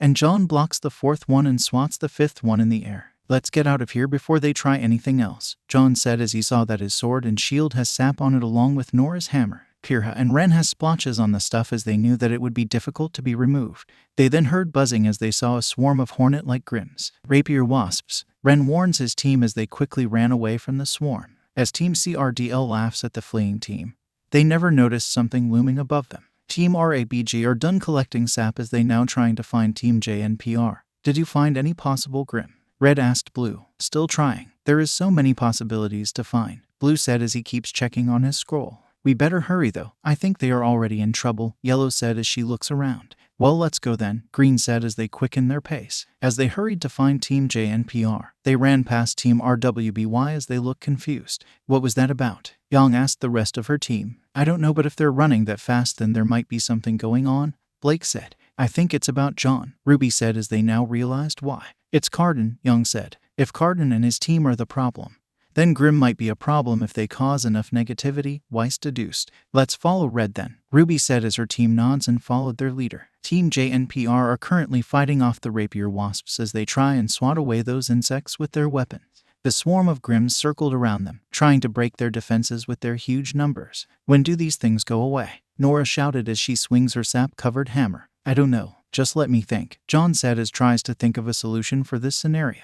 Duck, 𝗃𝗲 shouted as everyone quickly went down to avoid an incoming attack from the swarm. Then they heard multiple gunshots from afar. Bullets then struck some of the rapier wasps and whips of metal struck the rest of them. Team JNPR then saw Team RWBY and RABG running towards them. "Guys," Red called out to them as his cables retracts. "Glad to see you guys here," John said as he tries to flick away the sap from her sword. "Where's 𝗏𝗏 and his goons?" Blue asked. "They are over." Ren was cut off when they heard screaming as they saw the Team CRDL except 𝗏𝗏 running away in fear. "There, at least we know where the Grim would be," Green said as everyone was ready for combat. "Let's rumble," Young said as the three teams quickly ran where the other members of Team CRDL came from.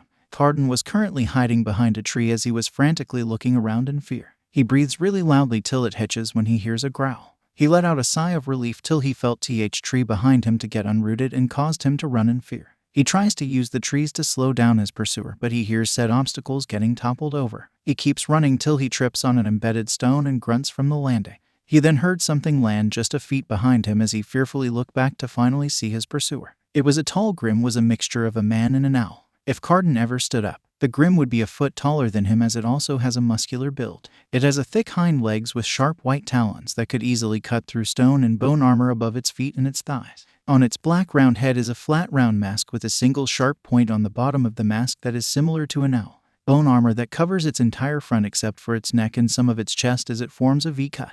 It has wings that is twice as long as 𝗏𝗏's arm with sharp edges on its feathers and black claws, a fan-shaped tail, and a pair of long black plumes above its mask. 𝗏𝗏 quiver in fear of the Grim in front of him as it screeches, which shows that it has a very wide mouth. It jumps in the air and intends to strike 𝗏𝗏 with its talons. The bully looked away with his eyes now closed, preparing for the inevitable as he was helpless in this situation. Boom. Crash. "Are you okay?" 𝗏𝗏 then opened his eyes as he saw Red in shock as the cap-wearing teen has his right fists forward. He then saw the Grim shaking its head from the Red's attack as it stood up and screeches at them. Then the rest came to the rescue as they saw the Grim in front of them. "That's a 𝗧𝗏𝗧𝗏, Blue said as he was looking on his scroll. "They are mostly found in forests but are very rare. They could shoot the feathers on their wings like a 𝗏𝗏𝗄.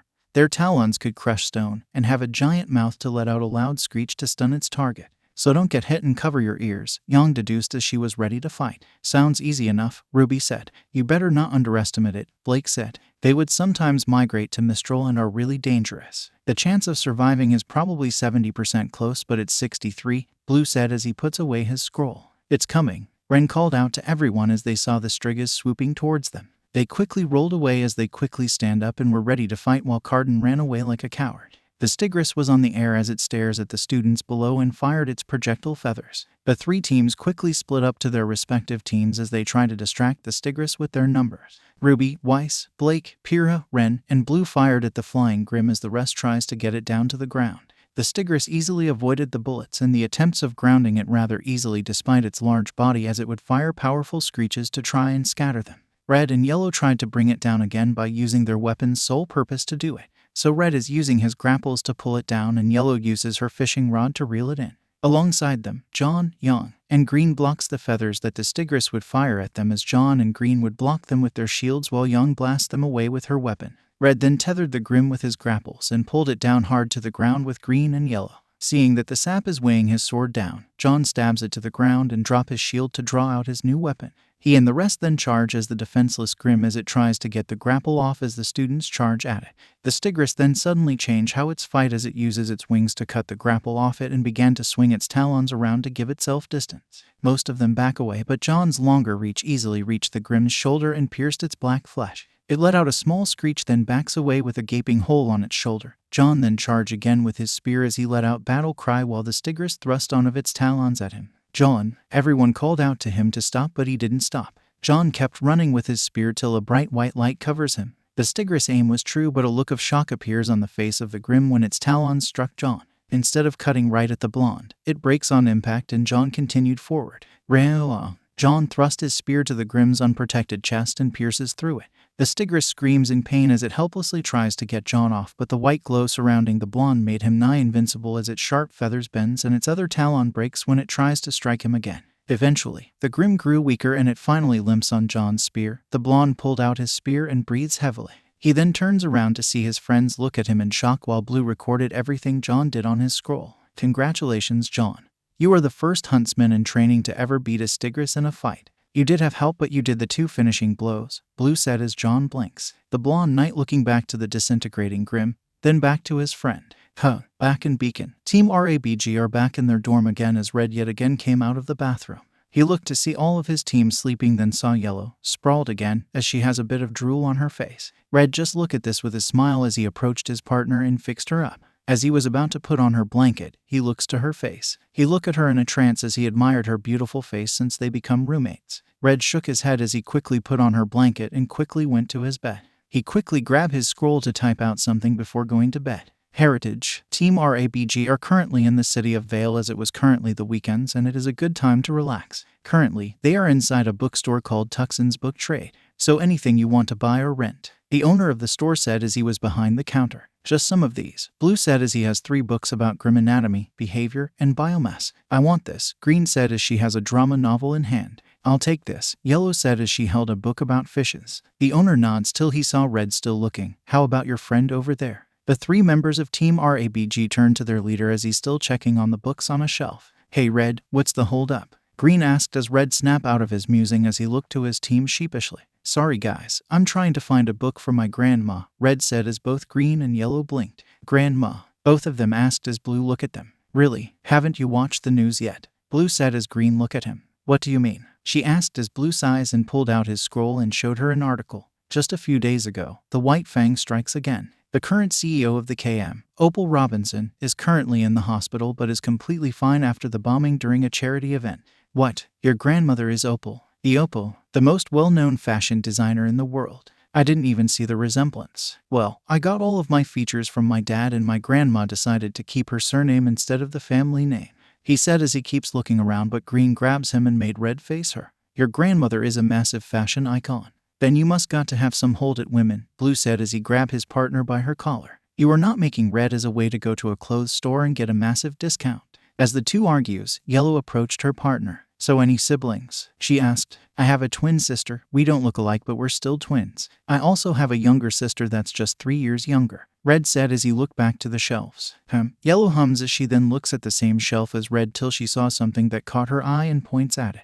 How about this one? Red looked to where she was pointing and reads the title, Exquisite Valiant Culinary. Hey, my grandma likes to cook. This might be perfect. Oh, the author is even her favorite show host. What a coincidence, Yellow said as she looked at the book. Yeah, too bad that he died during a drive-by in the middle of the street, Red said as he was a bit sad when he thought about it. If he was alive, I might ask for his autograph and send it to my grandma. What do you think the reason about it? Yellow asked as Red let out a sigh. I heard that he was a member of the White Fang till he quits and moved here in Vale to start a restaurant here. I guess that some heard of this and killed him, Red said as he then grabbed the book and looked at it sadly. Then along came the riot. Yellow felt the same and said, We are a vengeful species. It is hard to look past the present, but that's what we are. I just hope that this nonsense finally stops, Red said as he just let out another sigh. Maybe we should move on now. I heard that there's a cafe nearby, Yellow said, trying to lift up the mood. It worked and Red smiled a bit. Yeah, I'm buying this for Grandma 𝗂𝗚 first then we'll go, Red said as the two of them went to the counter while Blue and Green are still arguing.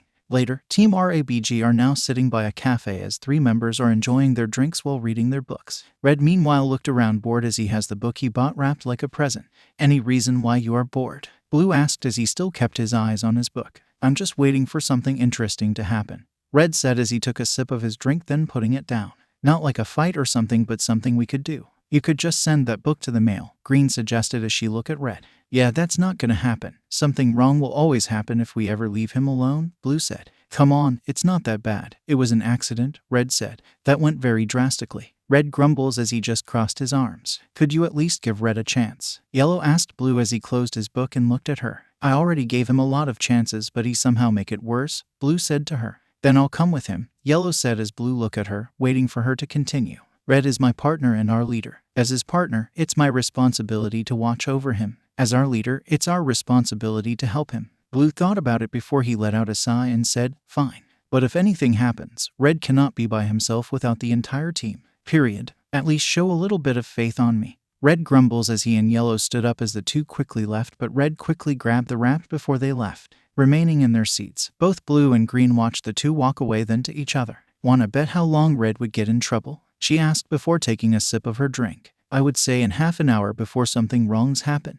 Okay, so why aren't you allowing Red to be alone? Both Red and Yellow are now walking through the streets as they pass by the citizens and fellow students that were having the same idea. So how far is the post office from here? Red asked as he has the present in his hands. Just a few blocks from here. It's not that really hard to miss, but it's get pretty crowded if there are tourists here, Yellow said as she looks around. So any reason that you know much about Vale City? He asked as she thought about it. Well, like I said in our first team exercise, I don't like being stuck in the same place forever, Yellow said as she looks ahead with a look of annoyance. It gets pretty boring if you only see the exact same thing every single day. It wasn't until I was 8 that I was allowed to go out with a nanny of all things. Then they began to train me and they finally allowed me go alone. You can't really blame them. The staff must have taken care of you since you were little, he said to her. But that's not a good reason to keep me in Beacon for so long, Yellow said. I just want to see what's out there. See more of the world other than Beacon and Vale. I just want to see the beauty of it. Red let out a chuckle as his partner looked at him weirdly. What? Nothing. It's just that I find it really cool, he said as Yellow felt a little embarrassed from the compliment. Thanks, I guess. Don't feel sad about it, Red said as he patted her head, which only escalated the blush on her face. It's always nice to have a positive dream.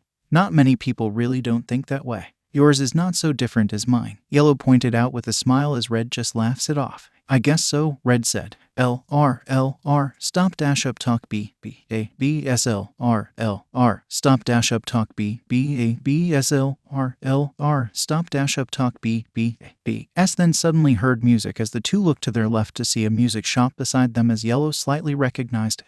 Hey, isn't that the thing you say when you try to control your semblance? Yellow asked as Red nervously looked away. Yeah, what a coincidence, right? Red said as the two kept listening. Wait a minute. Yellow then pieces it together. Are you? And let's go to the post office. The line might get even longer, Red quickly said as he grabbed his partner by her wrist and began to drag her away, much to her protest. The two were now in the docks as Red sheepishly rubbed the back of his head while Yellow harmlessly punches him with a pout, which is very adorable for him. That was mean, Yellow said to him as she stops punching him. Sorry, he genuinely apologized. You didn't have to pull me because you were once a please stop, Red pleaded to her. I move out of that since I came to Beacon. I don't want anyone to know because they might try and control my life. Please, Yellow thought about it as she let out a sigh, knowing that it was a good enough reason for her not to pry her own partner and leader about it. Fine, you can keep it to yourself till you are fine with it, but just don't be a harsh next time when someone tries to know it. He nods till he noticed where they are. So, where are we now? He asked as the two looked around and Yellow felt a little annoyed by this. Next time, if I say stop, please stop.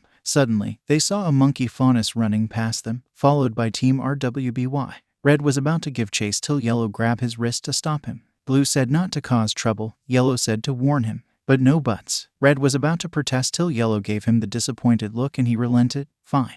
Good. Hello there, 𝐻𝐵. The two heard someone close by them while Red pales. Yellow looked behind him while the cap-wearing leader slowly looked behind him with a nervous look on his face. They then saw a young woman standing there with her arms crossed. She has short red hair and a pair of red eyes. She wears a white long-sleeved blouse with a black collar and black cuffs, a black skirt that reached her thighs, a pair of red stockings and black Mary Jane shoes. On the blouse is a red R emblem on the left of her chest. Hey Mars, it's a nice day we are having today, right? Red greeted nervously to the now named Mars, but she stood there with a neutral look on her face. Indeed it has. Then an angry look appeared on Mars' face. Until you showed your face here. Oh come on. I thought that we moved away from that. It's still fresh on my mind, 𝐻𝐵. You're lucky that I don't have my gun with me.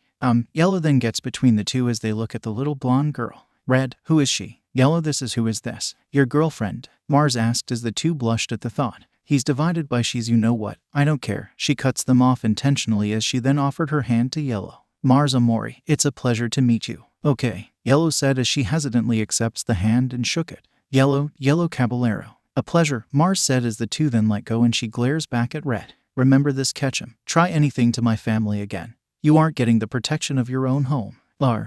Clear, see crystal, Red said nervously as Mars huffs and left. He let out a sigh of relief then saw his partner looking at him. What did you do to make her mad? And what did she meant by family? Yellow said as she now wants to know what the hell just happened.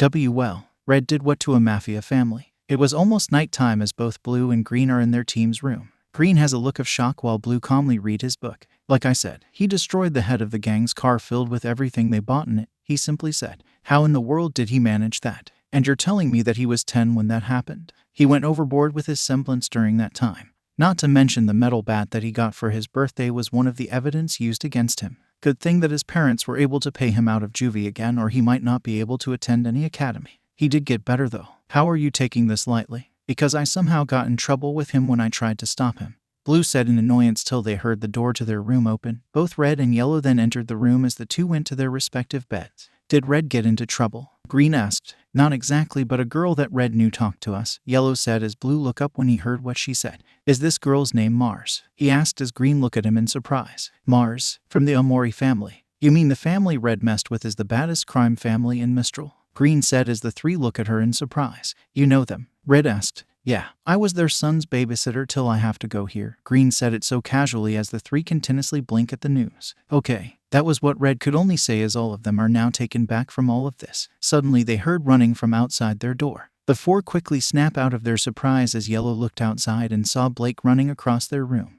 Blake, wait, come back. The other three quickly joined Yellow as they saw Ruby by their team's door. So let me get this straight. Blue and his team are now in Team RWBY's room as he and Red sat on Young's bed, Yellow on Blake's, and Green decided to lean on the wall. When you were by the docks, you four chased a monkey faunus down the streets. Yep, Young said. Till you went down into an alleyway and met a girl there that somehow quickly becomes Ruby's friend. Correct. Then Blake and Weiss went to an entire argument if the White Fang is either a terrorist group or a misled peace party. Yes, suddenly the two of them snapped and Blake accidentally revealed herself to be a faunus. Congratulations, you guessed everything right? Yeah, Young said as she tries to lift up the mood from the rather depressing room. You know that I'm right. Blake must be spying for the White Fang.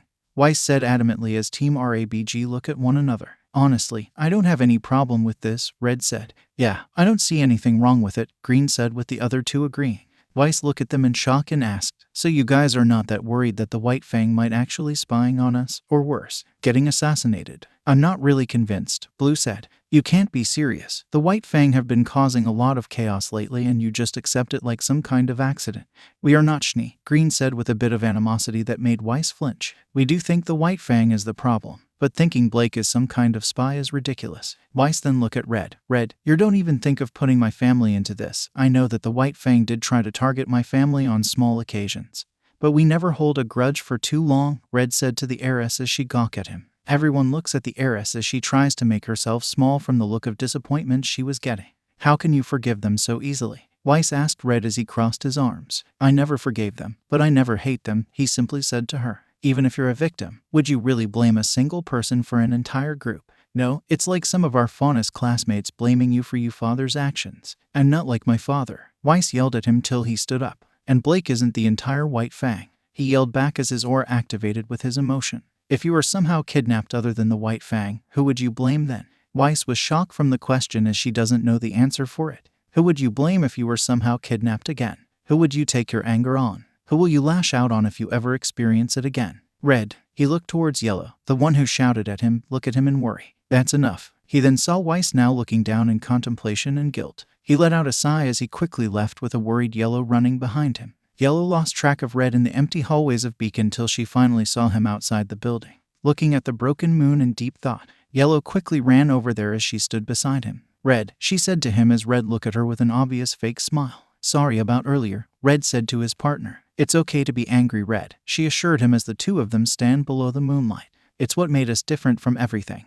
We could show our emotions and we learn from it. But sometimes we don't and we become something different, Red said as he could feel Yellow looking at him. I won't judge you, Red. You can tell me, she said to him generously as Red smiled. If you let me see what's under your hat, Red said as Yellow was a little hesitant, but she took a deep breath to calm herself. Deal. Okay, where do I start? He began to think of some old memories of his past. How about the reason why you are feeling like that? Yellow suggested as Red smiled from it. Okay, I could say that it was my time in Sanctum. It was rough, too rough, Red said as he looked at the broken moon. He then let out a sigh. I was friends with Blue and 𝗵𝗲 since we were kids.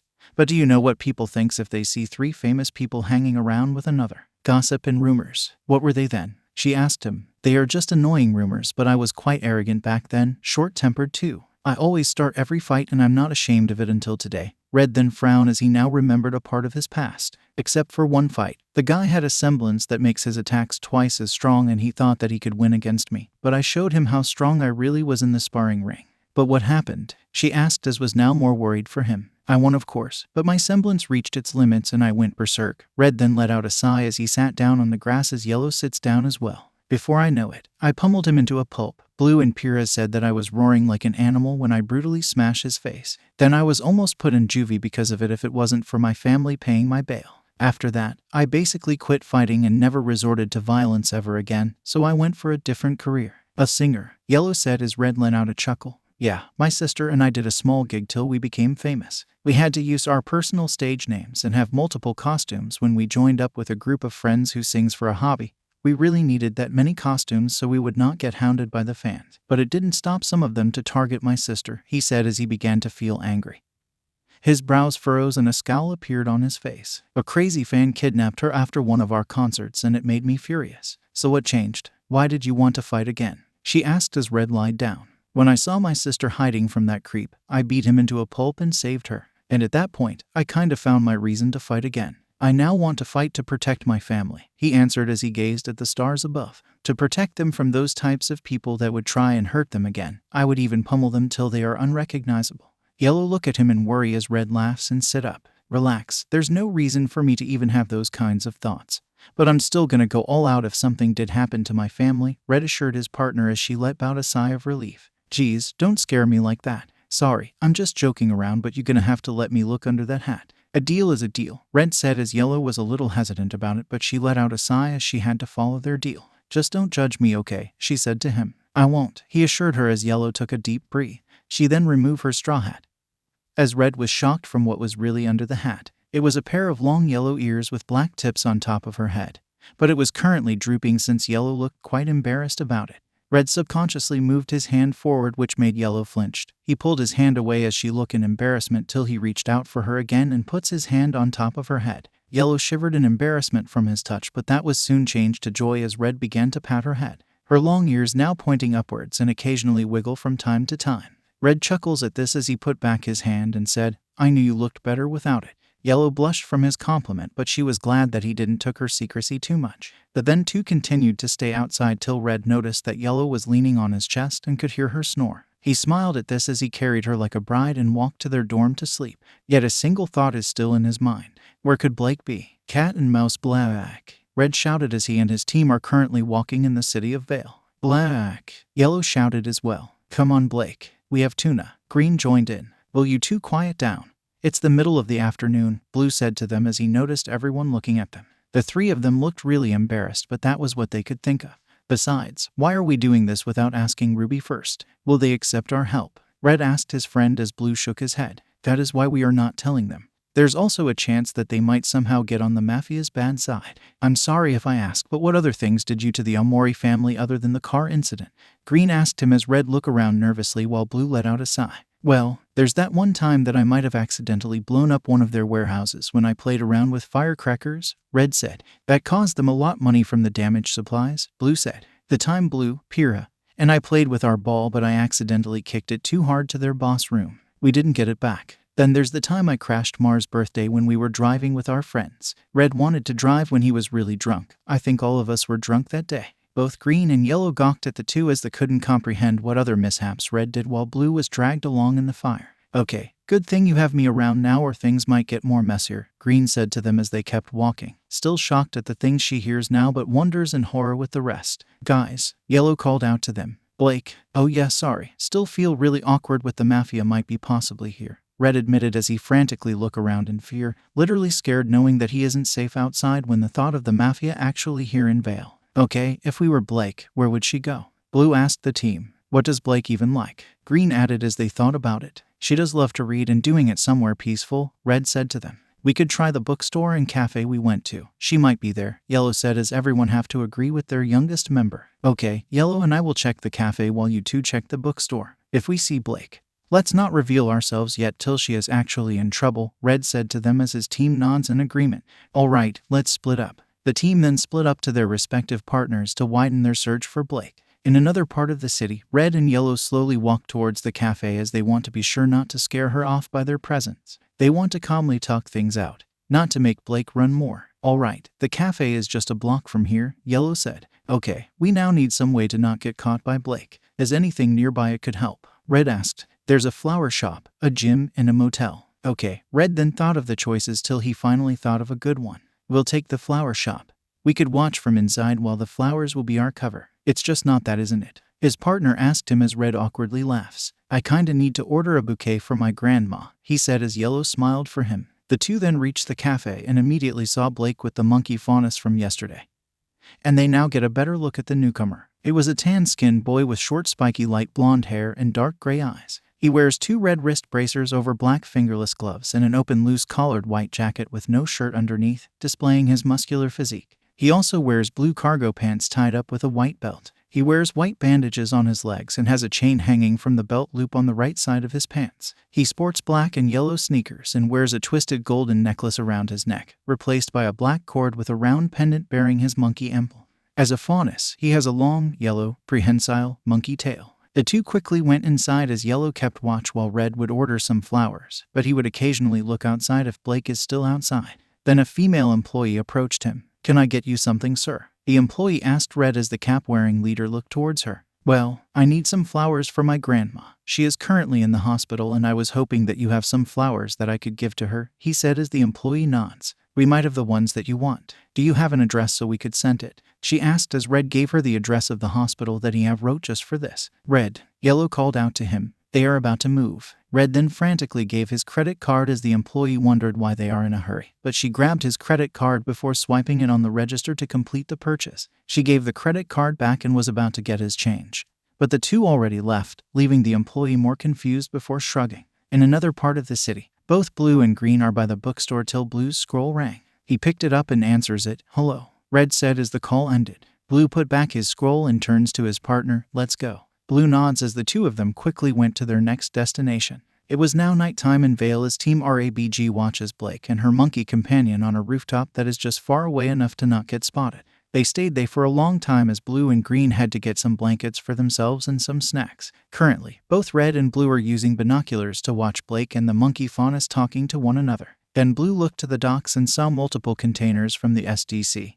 "How long are we waiting here for?" Green asked as she had a cup of coffee to keep herself awake. "If Blake is formerly from the White Fang and many are against that group, I think she's trying to prove that her former group isn't what people think, and we're trying to find out if it is," Blue said as he let down the binoculars so he could rub his eyes. "Oh, Mr. Analytic over here. I am on board with this, but this is getting boring. We've been here for hours," Green complained as Blue scoffs. "Then take a nap, woman. We'll just wake you up if something did happen." Blue then noticed Yellow sleeping while wrapping herself with a blanket. "You know that this counts as spying, right? What stops us from helping a fellow student?" "Touche, guys," Red called out to them as Blue quickly brought the binoculars to his eyes as he and Red saw a bullhead coming down to land on the docks. As it descends in the middle of the cargo containers, it extends its ramp for a black hooded individual with a metallic fanged mask to come out. "It's the White Fang, all right," Blue said as he faced his friend. "Red, wake Yellow up. We must be ready to intervene." Red nods as he went to Yellow to wake her up while Blue keep watch. Blue then saw a tall and lanky human male with slanted, dark green eyes and bright, long, orange hair, with long bangs covering his right eye. Black eyeliner traced his visible left eye. The man wears a red-lined white suit with long black pants and black shoes. His accessories included a small gray scarf, black gloves with buckled sleeves, and a black bowler hat with a small feather tucked into its red band. "Isn't that Torchwick?" Blue said as Green frantically grabbed a pair of binoculars to look as well. "What the hell is Torchwick doing here? I never heard someone like him would help the White Fang steal dust, especially when he always do his job with a partner that I heard of," Green said in curiosity. "That worries me too," Blue said as they continued to watch, but they noticed Blake dropping down from the roof and ran for the docks. "Shit, Blake is going in. Everyone get ready," Red said as a newly awakened Yellow stood beside him as the entire team began to prepare. They then saw 2 other bullheads coming down to the docks and followed by an explosion. "We need to get there quickly," Blue said. "But how? Blake could handle it with his friend there, but we would be too late to reach them," Green said. "I can do it," the 3 members of the team looked at Yellow, who was looking to the docks. "While Red can do it with his weapon, I'm naturally more faster if I want to." Blue seems hesitant, but the assuring nod Red gave him made Blue relent. "Fine.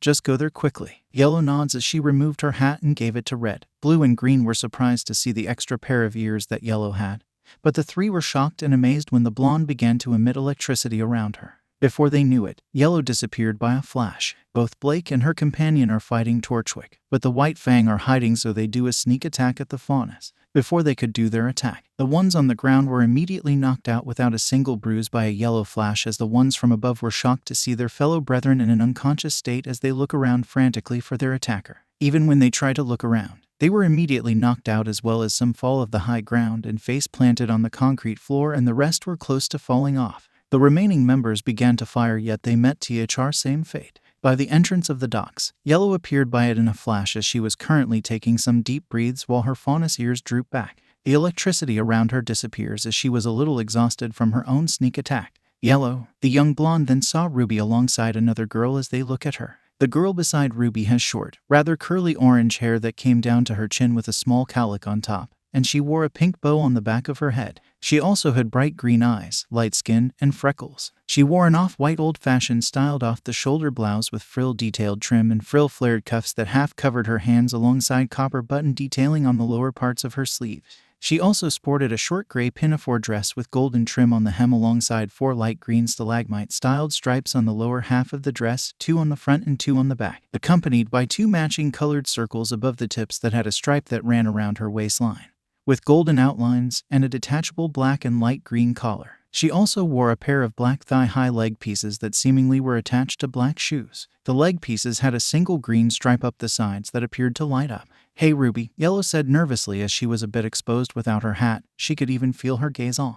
"Why are you doing here, and are those ears real?" Ruby asked as Yellow nervously laughs. "Hey Yellow, let's." Then Yellow's team arrived as they suddenly freeze when they saw Ruby. "What are you guys doing here?" "In the middle of night no less," Ruby said as she looked at Team RABG accusingly. Well, they immediately heard gunfire in the docks as the 6 of them look at one another. "We'll explain about this later, Ruby, and you are?" Red asked the girl with the young leader. "Oh, my name is Penny. Can we be friends?" The now-named Penny asked him. "I don't think that's a good time," Red said as Ruby nods in agreement. The 6 of them quickly went to the docks. They went to the rooftops so they could easily get an advantage. As they arrived, they saw 𝗃𝗃 aiming his cane to the monkey faunus and was ready to fire. "Hey!" Ruby shouted as she let out her weapon, with Team RABG doing the same. 𝗃𝗃 saw her and he lost interest on the faunus that he was about to shoot and waved at her. "Well, hello, Red. Isn't it past your bedtime?" Is he talking to me?" The actual Red asked his team while pointing to himself. "Ruby," Blue answered while Ruby and Penny talk. 𝗃𝗃 snarls and fired at Ruby, but Green quickly blocked the shot with her shield, but the explosive round blasted her and Ruby while they scream. "Green, Ruby," Red shouted in worry as Yellow quickly went for the 2 girls. 𝗃𝗃 gives off a professional-level evil laugh at his attack on the 2 girls. Penny turns her head toward the criminal and gives her first glare, walking forward while Green and Ruby tries to get back up. "Penny, wait. Stop," Ruby called out to her as the hooded girl raises her hand in a futile attempt to stop her while Green slowly stands up as she uses her shield as a support. Yellow then arrived as she began to check them for any injuries. "Don't worry, Ruby. I'm combat ready," Penny declares as her backpack mechanically opens up, and from its dark depths comes a single sword that extends and multiples into several blades hovering over Penny's back. Leaping from the rooftop with the weapons acting as wings, she sends 3 of her swords to knock 2 White Fang soldiers down before even landing on the ground, where she proceeds to fling the swords at one enemy, impale another to a wall, create a barrier of spinning steel against a running attack, leaping over a goon with her swords in tow, and finally making a wheel that she throws to knock multiple faunus off their feet. Whoa! The monkey faunus looked at the scene in amazement before he ran off. 3 bullheads come from the skies and open fire on the battle, but Penny merely forms a shield and launches 2 of her swords into the wall behind her, which in turn pull their wielder back with their string. When her swords swirl around her again, she commands them to open their points and build up a large glowing ball of green light. With a punching action, several bright lasers crack the pavement when they fire at the transports and slice each one in half, causing several of the White Fang members inside to fall and letting Ruby and Team RABG watch as bullheads fall in pieces behind her. Stunned, Ruby turns back to Penny as she aims her swords at the remaining bullheads holding the crate of dust and pulls back on their wires, tugging the aircraft with them. "Whoa, how is she doing that?" Ruby said in awe. "Probably a semblance or something," Red said as he was equally awed alongside his team. Seeing the bullhead's flight fall under Penny's control, 𝗃𝗃 grimaces and turns to run towards the last transport. Penny, after her large green pupils dilate for a second, pulls with all her might on the strings, and the aircraft crashes into a stack of crates, causing an explosion as a result. The 6 teens then watch as 𝗃𝗃 escapes in a bullhead as they stood there in silence till Ruby looked at Team RABG. "Well?" she asked them as the 4 of them look around nervously. "Well," Green then explained everything. Later, a handful of police cars are at the docks, where Team RABG, Ruby, Blake, the monkey faunus, and Penny are sitting on boxes in silence. That is, until Weiss and Young appear on the scene. "Look, Weiss, it's not what you think," she explained the whole thing. "See, she doesn't actually have a bow. She has kitty ears and they're actually kind of cute." Ruby was cut off when Weiss walked over to Blake. Blake calmly looked at her and said, Weiss, I want you to know that I'm no longer associated with the White Fang. Back when I was with the Stop. Weiss cuts in. Do you have any idea of how long we've been searching for you? Red was about to speak till Blue had to elbow him to stop his idiotic friend from saying something in their reconciliation. Hopefully. 12 hours. That means I've had 12 hours to think about this. And in that 12 hours, I've decided. Yang, Ruby, Team RABG. And the monkey faunus look and worry. I don't care. That was Weiss' answer as Blake looked surprised. You don't care. You said you're not one of them anymore, right? No, I haven't been since I was younger. Bop. I don't want to hear it. All I want to know is that the next time something this big comes up, you'll come to your teammates, and not some. Weiss looked behind her to see the monkey faunus. Someone else. Blake looked at Ruby and Yang, who were grinning at her, as she wiped a tear from her eye and nods, of course. Weiss smiles and nods while Team RABG celebrate a little. The serious moment then broke when Ruby screams. Yeah, Team RWBY is back together. Ruby cheers as she waved her hands wildly. Team RWBY, Team RABG, and the monkey faunus gathered around with each other till Weiss points at the monkey faunus accusingly. I'm still not quite sure about how I feel about you, Weiss said to the faunus as he nervously laughs. Ruby then looks around and said, Hey, wait a minute. Where's Penny? She probably passed her curfew. She must be going to where she sleeps, Green said as they have to agree with her. So, since everything went smoothly, I'll take all of you guys for lunch tomorrow. My treat, Red said to them as each one of them grew excited.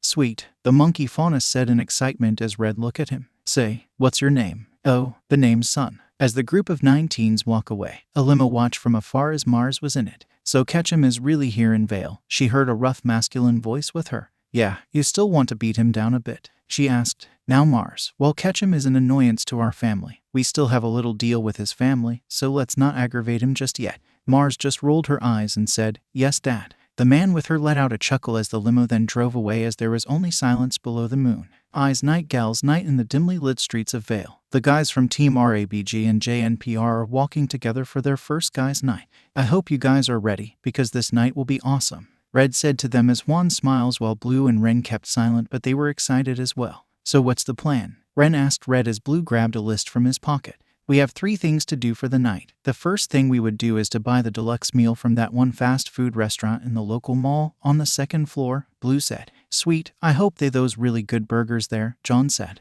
I hope so. I'm going stuff myself till I'm full, Red said. What are the girls doing anyway? Ren asked Blue as the other serious teen shrugs. They also wanted some time for themselves, but I don't worry about it too much. They're girls, Blue said. Oh yeah, let's go shopping. Team RWBY. And the girls from Team RABG and JNPR are currently inside a shopping mall to hang out with one another. What do you guys want to go first? Green asked them. We could get some new clothes, try some of the food, or we could immediately go to the bar. The clothes. We are going to shop for clothes, Weiss quickly said before Yang, who grumbles, as the heiress faced the eldest female member of Team RABG. Some jewelry as well. Alright then, let's go to the clothes store and buy what you want from there. But we're only having a 3,000 lions limit worth of them, Green reminds them since this is their first time to hang out together, no need to go out immediately. So where first? Pyrrha asked as Green smiled. We're going to one of the stores that I heard from our seniors. She said that they have the best quality clothes and a reasonable price. Green then noticed that Yellow was trying to sneak away, which made her a little annoyed. Yellow saw this and tried to run for it, but Green quickly grabbed her by the collar of her shirt. Green, I didn't even want to go, so leave me alone, Yellow said to her teammate as she tries to wiggle her way out of this. Not gonna happen. You're gonna join us even if you like it or not, Green said as she carried Yellow on her shoulder and walks away while her blonde teammate struggles to get out. Blake also tried to run away because she just wanted to but Yang quickly grabbed her as the rest of the girls followed the 2 members of Team RABG. The guys are currently in a fast food restaurant as the 4 of them are enjoying their meal. Man, they are not lying how good this burger is, Red commented as he took another bite on his burger. Yeah, their sauce is really good, John said as he also took a bite of his burger. Their salad is good as well, Ren said as he has a small bowl of salad. Okay, after we eat, we'll go to the arcade to play a total of 5 games per person, so we will not be getting those really hard to get prices, Blue said to them as he looked at their list while drinking milkshake. Why not? John asked. We will go back to class tomorrow, John, Ren said to his leader. This is the first time we ever get to hang out after we enter Beacon. We can always do it again some other day. Like Ren said, we could do it another time, Blue said as he finished his drink and placed it on the table. Since we might be here a little longer, what do you guys want to talk about? What about our hobbies? John suggested as the rest thought about it. We could work with that, Red said. I got no problem with it, Blue said. So who's going first? Ren asked as the three of them quickly look at John since he did suggest it as the blonde grumbles from this. Okay, fine. My hobby is helping around with the place me and my team currently live in, from cleaning and cooking, he said as Red and Blue look at him weirdly. I'm quite a big helper in my family, especially when I have 7 sisters. 7? Man, how's the life being the second guy in the family? Red asked. It was at first, but I already got used to their shenanigans, John said. He then looked at Ren. How about you, Ren? The silent boy shrugs and said, I just meditate a lot, but I am good with tea making. Okay, not really that uncommon from people back home, Red said as he then faced Blue. Blue, I just read a lot of books, specifically about Grimms. I had to help along with my grandpa when he needed some, Blue said as he and the rest look at Red. It's your turn, Red. Okay, but it is a small secret of mine, Red said as he leans forward. It's not that I am embarrassed about it. I'm proud of it actually, but I'm hiding it to everyone because it might cause trouble if this comes out. But I'm telling you guys this because I trust you enough. John and Ren nods while Blue quickly knows where this was going. Red leans further inwards as the 2 members of Team JNPR lean in as well to hear what Red is about to say. I really like to fight, but I love to sing more. It sounds embarrassing at first, but I have another reason to hide it, he whispers to the 2 as they just wondered what he meant but kept silent for his sake. Blue then stood up from his seat and said, well, we better go for the arcade. We don't want to miss the last one by staying here for long. The 3 of them nods as the waiter went for their seat and presented their bill. Red paid for them as the 4 guys then exit the restaurant. Somewhere in the mall, the 8 girls are exiting a clothing store with everything they bought are in bags. While some of them have a lot of clothes, only Ruby, Blake, and Yellow bought the least out of them. Why didn't you 3 buy anything other than some shirts, underwear, socks, and stockings? Green asked the 3. I don't really need that much, Ruby said. Same, Yellow said in agreement. It's really unnecessary to buy that much when you're not even going to use them, Blake said as Green let out a sigh. Fine, but you guys are going to buy more next time we have another gals' night, Green said to them as she looks around. I guess we're going to eat next, so where to now? Young asked. Probably the bakery on this floor. I was getting hungry when I was looking on some new shoes. Oh, I heard that they have those very good cookies, Ruby said in excitement. I even heard that there are also 𝗲𝗏 pastries, 𝗃𝗲 said as Nora looked excited. I can't wait to go there. The hammer-wielding girl cheers as everyone began to walk to their next destination, with both Blake and Yellow lagging a little from the group. So, I know what you're thinking and I don't know as well, Yellow said as she bring her hat up a little and showed her extra long ears. She kinda got used to it after everyone accepted who she was, but she was still shy. I don't recall any animal with ears this pointed. It doesn't match some animals like a fennec fox or a lynx. That is indeed strange, Blake said. Why do you have this trait if it doesn't exist on any animal? An extinct animal or those rare kinds like dragons? We will never know, Yellow said as she and Blake quickly catch up to their group. But the boys, they are now in the arcade as they play some of the game inside. John was playing a racing game. Ren was getting something for Nora with the claw machine. And the 2 friends are playing a fighting game against each other. Come on, Red mutters in frustration as he was getting his ass kicked by Blue, who was playing the game calmly while only focusing on the screen. Red's character getting beaten up by Blue's as his friend continuously hit his character perfectly till his character was knocked out, making Blue the winner. Fuck. 50-0 Red, still on the lead, Blue said with a smug tone, but it doesn't show on his face. I'll beat you one of these days and I'll rub it on your face, Red swore as he has his arms crossed in anger. The cap-wearing leader quickly walked to a punching machine and played it so he could relieve some of his stress at it. He would hit it, win the tickets, put a token in the machine, hit it again, then continues doing it till his semblance subconsciously activated with every second Red lashed out. Red. He then had to stop when he heard Blue calling out to him as he then noticed a large pile of tickets laying beside him and the large dent on the bag of the machine. Damn, again, Red mutters as he quickly grabbed one of the small canisters he has and his aura quickly gets drained in it.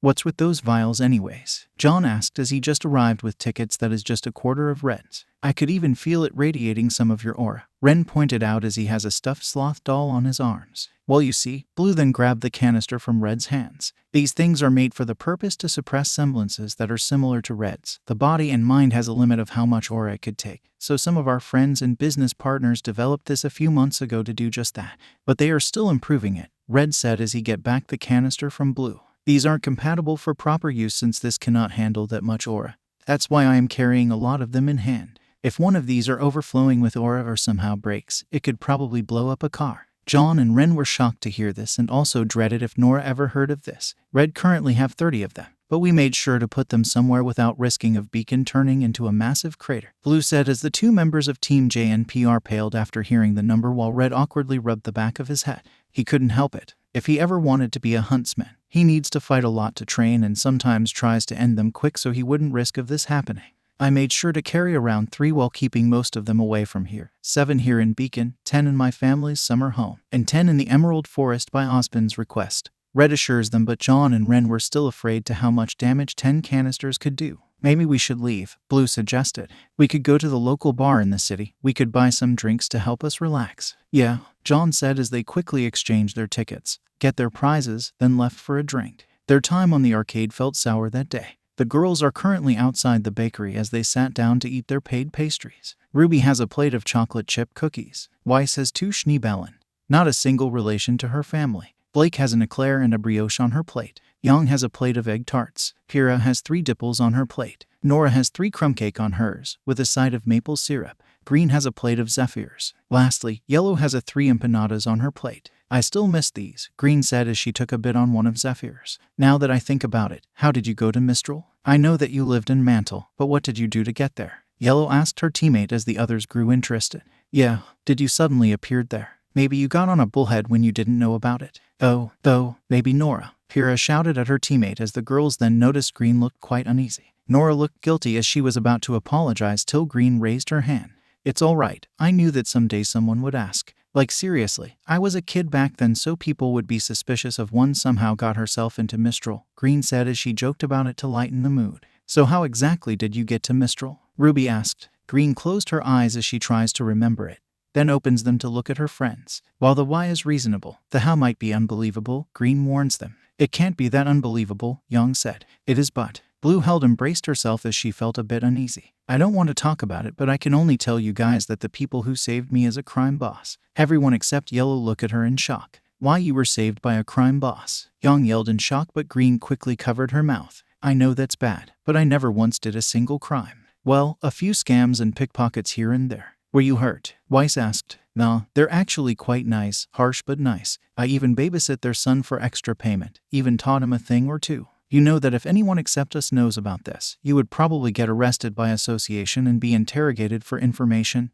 Blake said as Green laughs it off. I don't even know how their operation works, so that's a no-go. The arrest. I have enough favor with the family that they would bail me in a week's notice, especially when their son, Silver, would want his surrogate big sister out. The rest of the girls kept their shocked looks at Green as they still couldn't comprehend what they are hearing. Just, wow, Young said as she did a mind-blown gesture. And besides, after some trouble in the gang and some blackmail from an opposing party, the gang slowly changed to more legal operations like helping with the researchers and improve their business for the people, Green said as she then placed her arm on the table. I could see it as a good thing, but I saw some of the gang really disagree when I left. Do we have to worry some rogue grunts walking around? Kira asked. Yeah, if anyone messes with us, they'll get the hammer. Nora shouted gleefully at the prospect of beating some goons. We might, but this city has its own gangs that would fight off intruders. So we're kinda safe, but it's not wrong to be prepared, Green said as she noticed that she and the rest already finished their food, their plates now barren of any delicious treats.